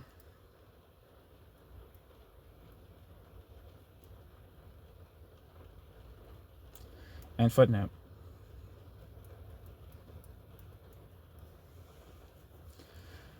Nevertheless, Merleau-Ponty deplored the absence of a social philosophy in Sartre and strove to remedy the lack of with new existentialist categories. In a spirit of critical sympathy, he outlined the tasks remaining for existentialism. Quote, we must analyze involvement, the moment when the subjective and objective conditions of history become bound together, how class exists before becoming aware of itself. In short, the status of the social and the phenomenon of coexistence. Let et le now does not yet offer this social theory, but it does pose the problem of the reciprocal relations between consciousness and the social world as vigorously as possible by refusing to admit of freedom outside of a situation and by making the subject in no sense a reflection, but a, quote, reflecting reflection, end quote, in accordance with Marxism, end quote. Sartre had conquered idealism, but not quite far enough. To complete the project of existentialism, the phenomenology of perception shifted the weight of analysis from the extremes of being and nothingness, the self and the world, subject and object, to the space in between, intersubjective space of perception and the body, returning to Husserl's concept of intentionality, in which a bond connected the perceiving subject and the intended object. Merleau-Ponty positioned himself within this bond, this ambiguous space, this interworld. Instead of focusing his thought on the two ends of the dyad to show their interrelation, as Sartre did, he began from the middle of the bond itself. For Merleau-Ponty, phenomenology in this sense had been practiced not only by Husserl, the founder of the phenomenological school, but also by Hegel, Kierkegaard, Marx, Nietzsche, and Freud. Most importantly, it could unite and transcend idealism and materialism. Before Merleau-Ponty, Sartre treated the question of the body in a long section of Being and Nothingness, where he denied the Cartesian dualism of body and mind, the empiricist, quote, sense data theory, which reduced the body to a passive machine for processing information, and the ubiquitous tendency in the social sciences, especially psychology, of regarding the body as an inert thing. Granting the similar intentions of Sartre and Merleau-Ponty, we can say that it was the latter, in his phenomenology, who went further in presenting the active side of the body and experience, boldly affirming the carnality of the body.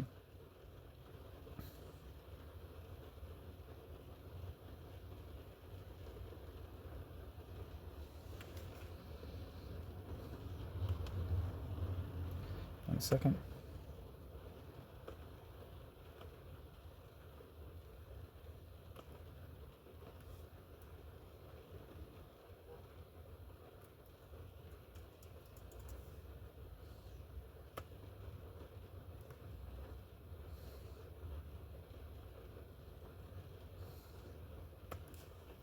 Sorry, I had to copy something down. Granting the similar intentions of Sartre and Merleau-Ponty, we can say that it was the latter in his phenomenology.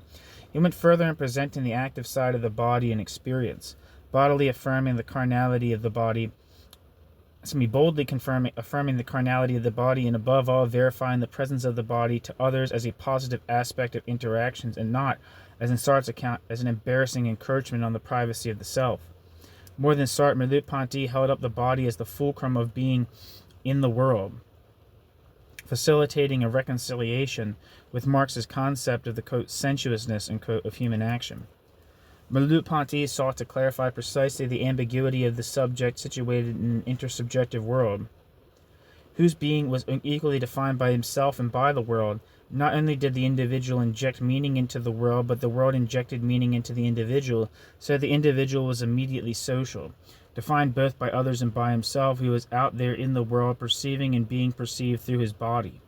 Quote, there are two senses, and two only, of the word, quote, exist. One exists as a thing, or else one exists as a consciousness. The experience of our own body, on the other hand, reveals to us an unambiguous mode of existing, ... The experience of one's own body runs counter to the reflective procedure which detaches subject and object from each other. End quote. Merleau-Ponty. For Merleau-Ponty, quote, the body is not an object, end quote, but a passive thing. Not a passive thing as in Descartes and Locke, but an active subject. In the act of communication, the body expresses meaning. It was part of the act of speaking. So that communication, quote, is mutual confirmation of myself and others, end quote. Hegel's phenomenology resonated again in French thought.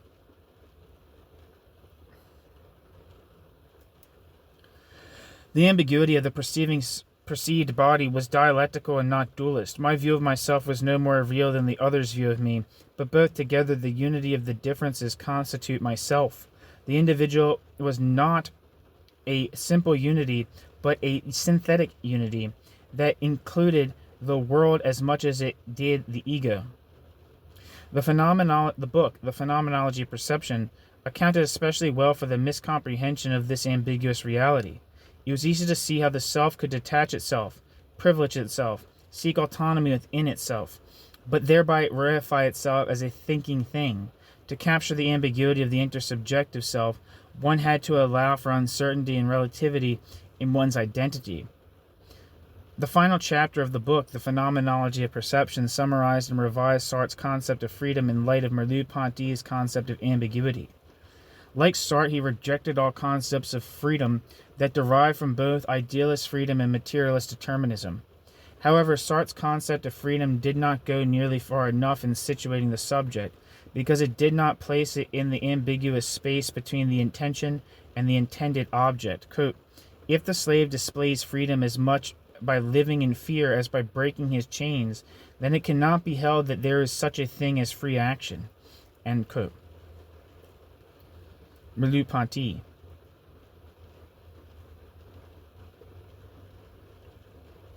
Merleau-Ponty thus confirmed the Marxist criticism that Sartre was a nihilist. The situation had to be specified more than Sartre had done by adding weight to the historical and historical and social reality. Being with others had to become the central structure of freedom, not a mere psychological epiphenomenon, as in the book being a nothingness. Before an adequate account of freedom could be given, Merleau-Ponty felt it necessary to refute the Stalinists. Elaborating on hints in Sartre's thought and following Lukács closely, Merleau-Ponty reminded the Stalinists that revolutionary class consciousness was a matter of subjectivity, not of objective conditions. Quote, "I am never in my heart of hearts a worker or a bourgeois, but a consciousness which freely evaluates itself as a middle class or proletarian consciousness. And indeed, it is never the case that my objective position in the production process is sufficient to awaken class consciousness. ... Revolt is, then, not the outcome of objective conditions, but it is rather the decision taken by the worker to will revolution that makes a proletariat of him. The evaluation of the present operates through one's free project for the future." Unquote.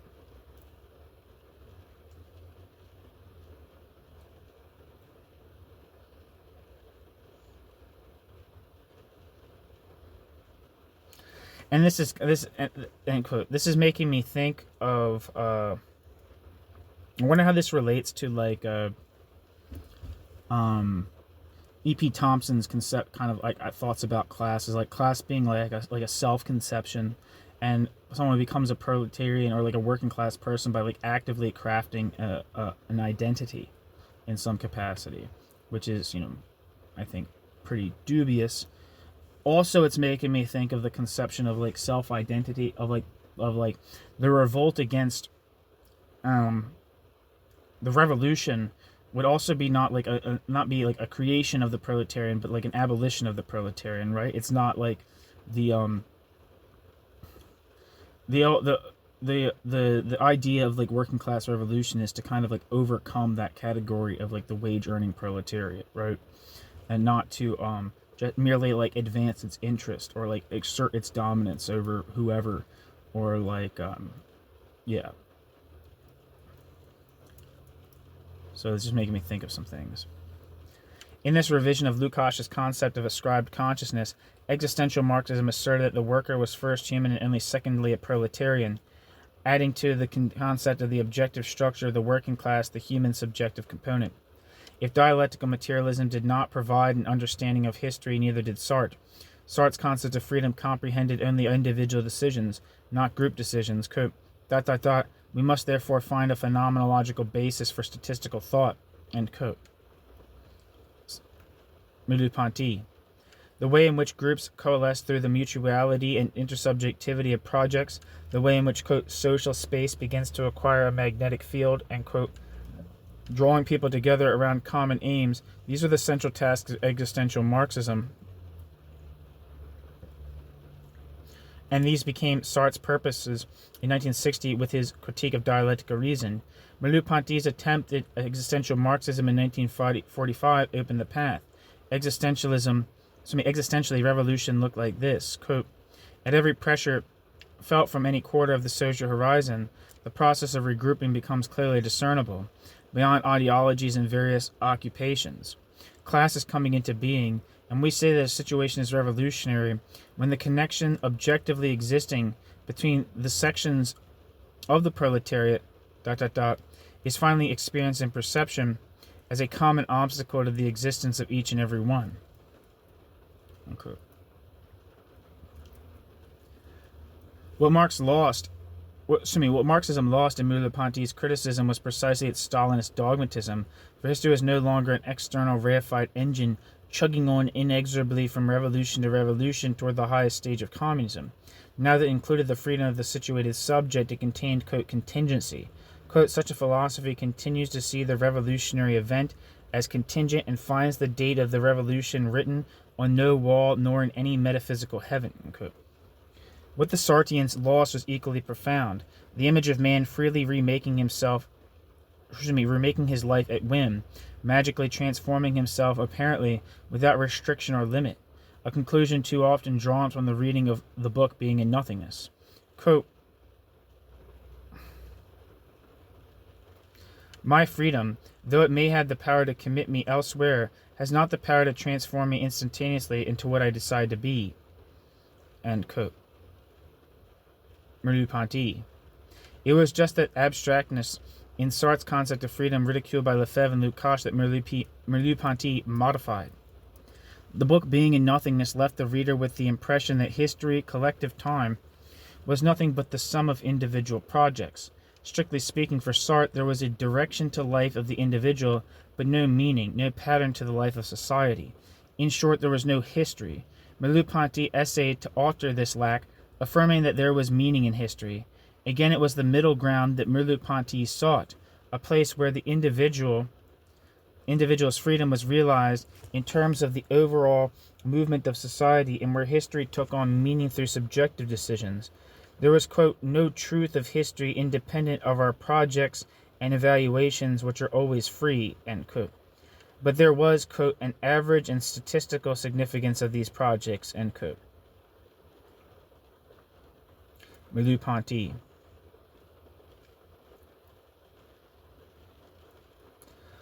Or in another formulation of the same position, quote, freedom modifies history only by taking up the meaning which history was offering at the moment in question, end quote.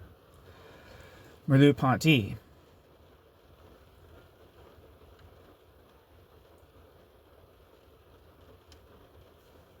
The problem was to specify the valence of the second part of Marx's formula. Man makes history, but only according to the conditions in which he finds himself. It was not a matter of curtailing Sartre's concept of freedom, but of filling out its context. Quote, what then becomes of the freedom we spoke about at the outset, if this point of view is taken? I can no longer pretend to be a cipher, and to choose myself continually from the starting point of nothingness at all, end quote. Merleau-Ponty.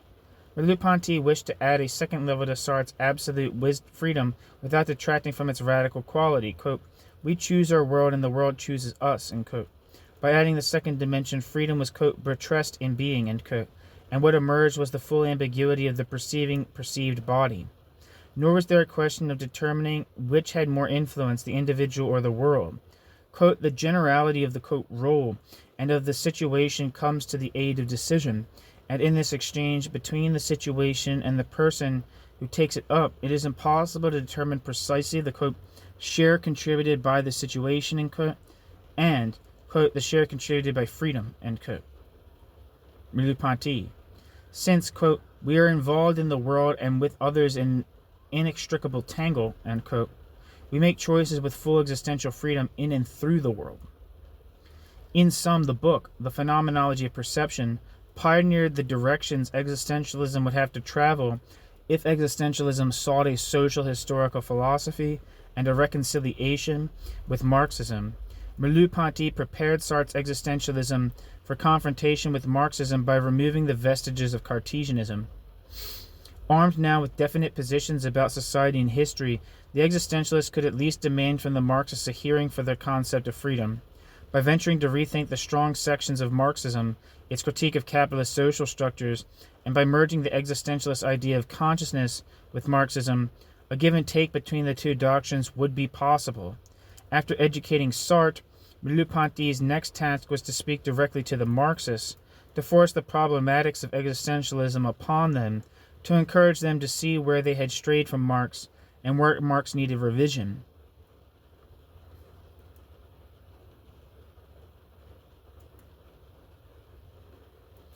New section. Section B.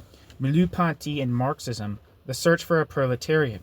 After the book, The Phenomenology of Perception, Merleau-Ponty published articles mostly in the Thème moderne on philosophy, politics, and culture, which tentatively probed the possibility of an existential Marxism. Appearing in 1947, Humanisme et Terreur, and in 1948, Sense and Nonsense, or Sen et Nonsense. These essays developed Sartre's existentialism and argued a humanist Marxism at once critical of the Communist Party and sympathetic to it.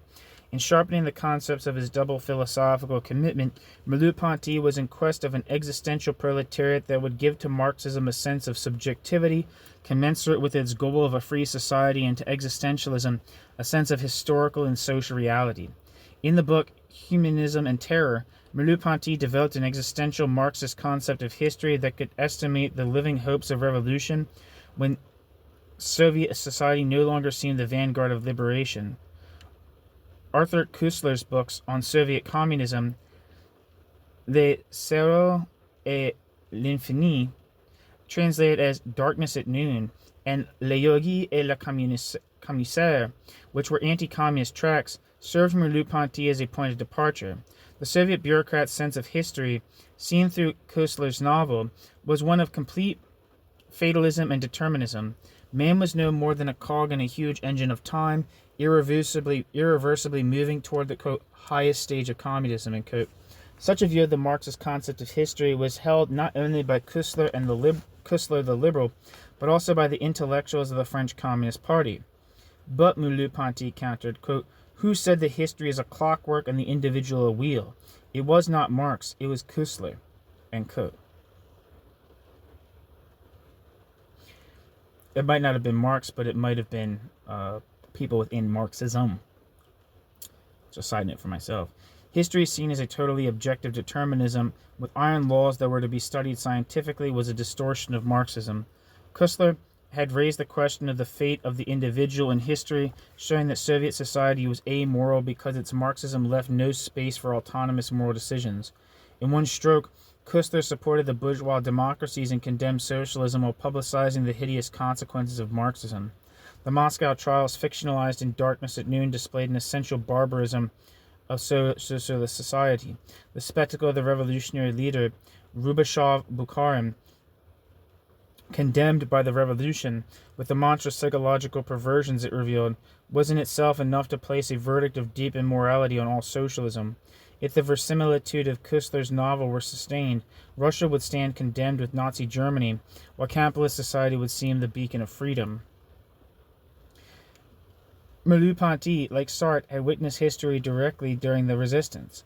From the anxiety of this extreme situation, he would interpolate a different view from Koestler's of the Moscow trials and of history in general. Again, reason and history needed to be interrelated and not juxtaposed as antinomies in Koestler's fashion.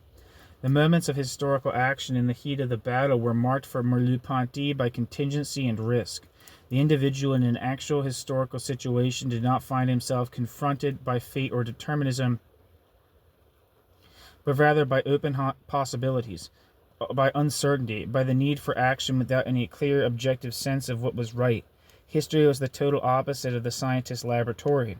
There was no determinism during the occupation, only the situated perspective of the implicated individual. Freedom and anxiety, as Sartre had stated, characterized historical action, not smug clinical certainty. In the midst of history, liberal moralities which judged action as autonomous, individual decisions matched against an internal standard of justice seemed abstract and empty.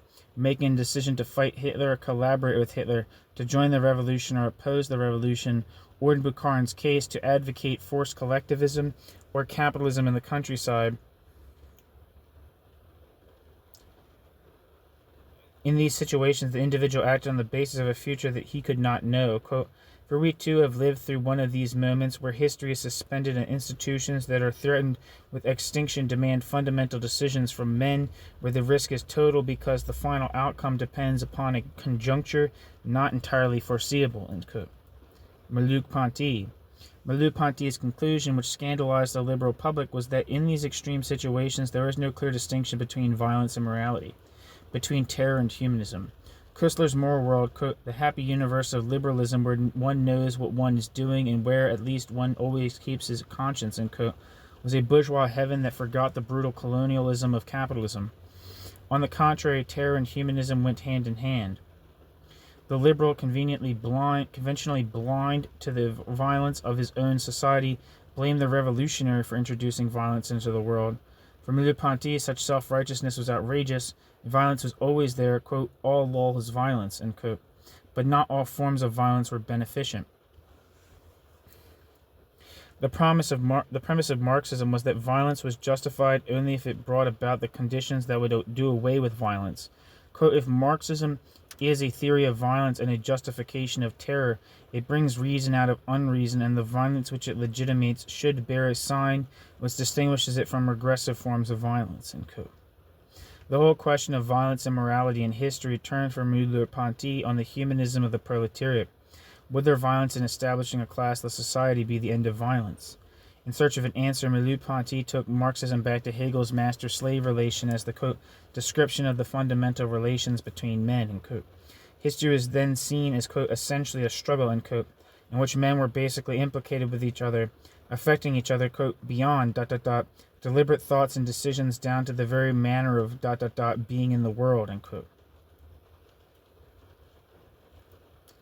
Merleau-Ponty. In Merleau-Ponty's concept of history, men became human through acts of violence. Hopefully the violence of the proletariat would further the process of man's becoming human. Everything depended on the true or falsity of the following hypothesis. Quote, in the name of the proletariat, Marx describes a situation such that those in it, and those alone, had the full experience of the freedom and universality which Marx considered the defining characteristics of man, end quote. Merleau-Ponty. If history was to contain the possibility of human realization, the proletariat had to live a universal situation such that the violence it endured could be abolished only through the creation of a new society. Merleau-Ponty acknowledged, as Marx did, that the bourgeoisie had aided the process by creating this situation. It had universalized the means of production, but this oppressive dependence had to be felt subjectively as alienation before it could be translated into progressive political action. Only the subjective class consciousness of alienated workers could transform a virtual proletariat into an actual one. Quote, there is an objective premise underlying the revolution, namely the existence of universal dependence, and a subjective premise, which is the consciousness of such dependency as alienation. End quote. Merleau-Ponty. Like Lukacs in 1923, Merleau-Ponty unified the Marxist concept of alienation with the existentialist concept of freedom. The workers must interiorize their, quote, authentic subjectivity, end quote, make it their project, and transform their action accordingly. They, quote, must be able to live simultaneously the separation, bracket, actual alienated labor, end bracket, and union, bracket, potentially free labor, end bracket, of individuals, end quote. The violent mission of the proletariat was thus the only hope of humanism. Quote, the proletarian, by his mode of existence and as a, quote, man of universal history, end quote, was the inheritor of liberal humanism, end quote. Merleau-Ponty. Merleau-Ponty's existential Marxism exacerbated the dilemma of his position because he would not identify Soviet socialism as the bearer of the Marxist revolution, nor, however, would he deny it. With news of the condemnation of Tito and the Czech trials emanating daily from Russia, the Stalinist bureaucracy could in no sense be applauded. But given the success of the 5-year plans, the prospects for Russia were not totally bleak. The success of these so-called plans was premised on like massive exploitation up to the point of starvation of millions of people. Keep that in mind. But given the success of the 5-year plans, the prospects for Russia were not totally bleak. In the last analysis, Merleau-Ponty could not judge with assurance either for or against. The posture of the intellectual was one of grim stoicism. Quote, now that the liberating revolution had become problematic, it is imperative to maintain the habit of discussion, criticism, research, and the apparatus of social and political culture. We must preserve liberty while waiting for a fresh historical impulse which may allow us to engage in a popular movement without ambiguity. End quote. Merleau-Ponty. To official Marxists like Garrity, Merleau-Ponty had missed, quote, the objective content and real direction of history, end quote, which naturally was a vindication of Stalinism. He was accused by the liberals and the non-communist left of contributing to a Russian takeover of France. In fact, he had done neither. Rather, he had begun to develop a theory of the meaning of history that stressed the ambiguity of historical direction, the contingency of historical outcomes, the sense of history, or the sen of history, like as in French spelling of sense. The sense of history came not from Stalinist science, but from the meanings men implanted through their action. Historical action was filled with his existential qualities of anxiety. Just because nothing was certain, it also contained the existential quality of freedom, because it was to be made by men. The scandalous inadequacy of Marxism in accounting for regressions in history was the Pandora's box that Merleau-Ponty had jarred open. Men were free not to build socialism.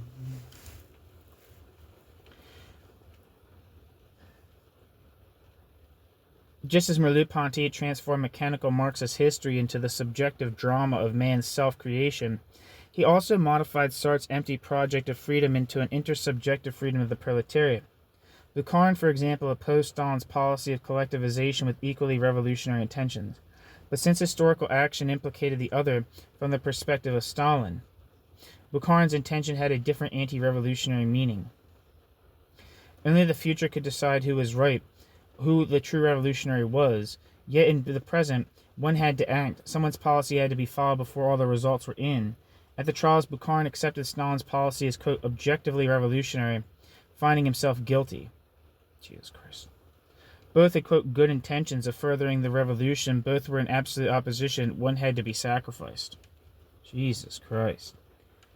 What Merleau-Ponty surmised from the tragedy of Lukacs was that actions had double meanings, those of our own and those of the world, and that both are equally real. Quote, the true nature of tragedy appears once the same man is understood both that he cannot disavow the objective pattern of his actions, that he is what he is for others in the context of history, and yet that the motive of his actions constitutes a man's worth as he himself experiences it. In this case, we no longer have a series of alternations between the inward and the external, subjectivity and objectivity, or judgment and its means, but a dialectical relation, that is to say, a contradiction founded in truth, in which the same man tries to realize himself on the two levels. End quote. Merleau-Ponty. Lukacs' self-condemnation was a matter not of totalitarian brainwashing, but of the recognition of this truth. Jesus Christ. The remnants of the Cartesian cogito that haunted being and nothingness were here surpassed. Individual action appeared in its doubleness or ambiguity as completely intertwined in social relations. The book Humanism and Terror was a document of great importance in France, not only because of its contribution to existential Marxism, but because it also expressed the position of many intellectuals within the Communist Party, like Edgar Morin, who were unable to openly to debate the questions raised by Kussler because this would reveal their hesitations about Stalin's Russia.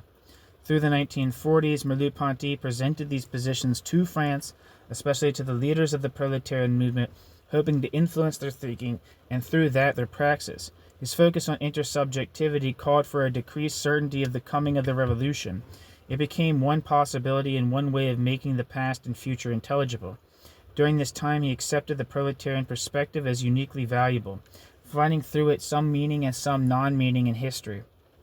As the mood in France changed and the chances of social regeneration abated, and as the Communist Party lost its appearance of revolutionary purpose, and Soviet Russia lost much of its halo, Merleau-Ponty's proletariat lost its presence on the stage of history.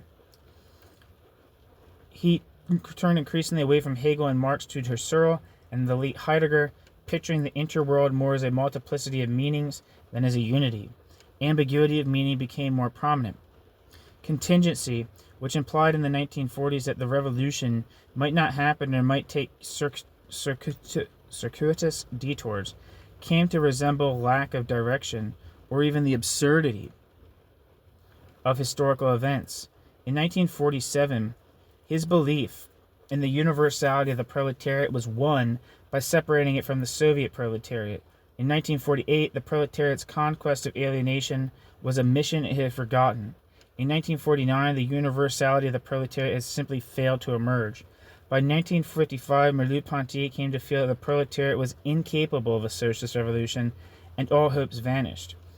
In sum, although he was crucial in bringing existentialism closer to Marxism, his last years saw Merleau-Ponty retreat from this problematic situation and move towards a phenomenology concerned more with the ambiguity of social significations than with revolutionary practice.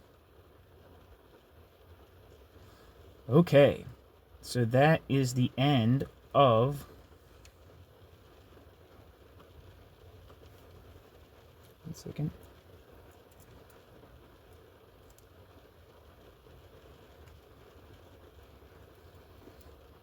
Of chapter 4 of Mark Poster's book, Existential Marxism in Postwar France, from Sartre to Althusser. And chapter 4, again, was titled The Attack on Sartre, 1944 to 1948. With the headings, The Attack Begins, Being and Nothingness Under Fire, Sartre Responds, Merleau-Ponty's Existential Marxism. Chapter 4 of Existential Marxism in Postwar France is titled Stalinism and the Existentialists, 1944 to 1956.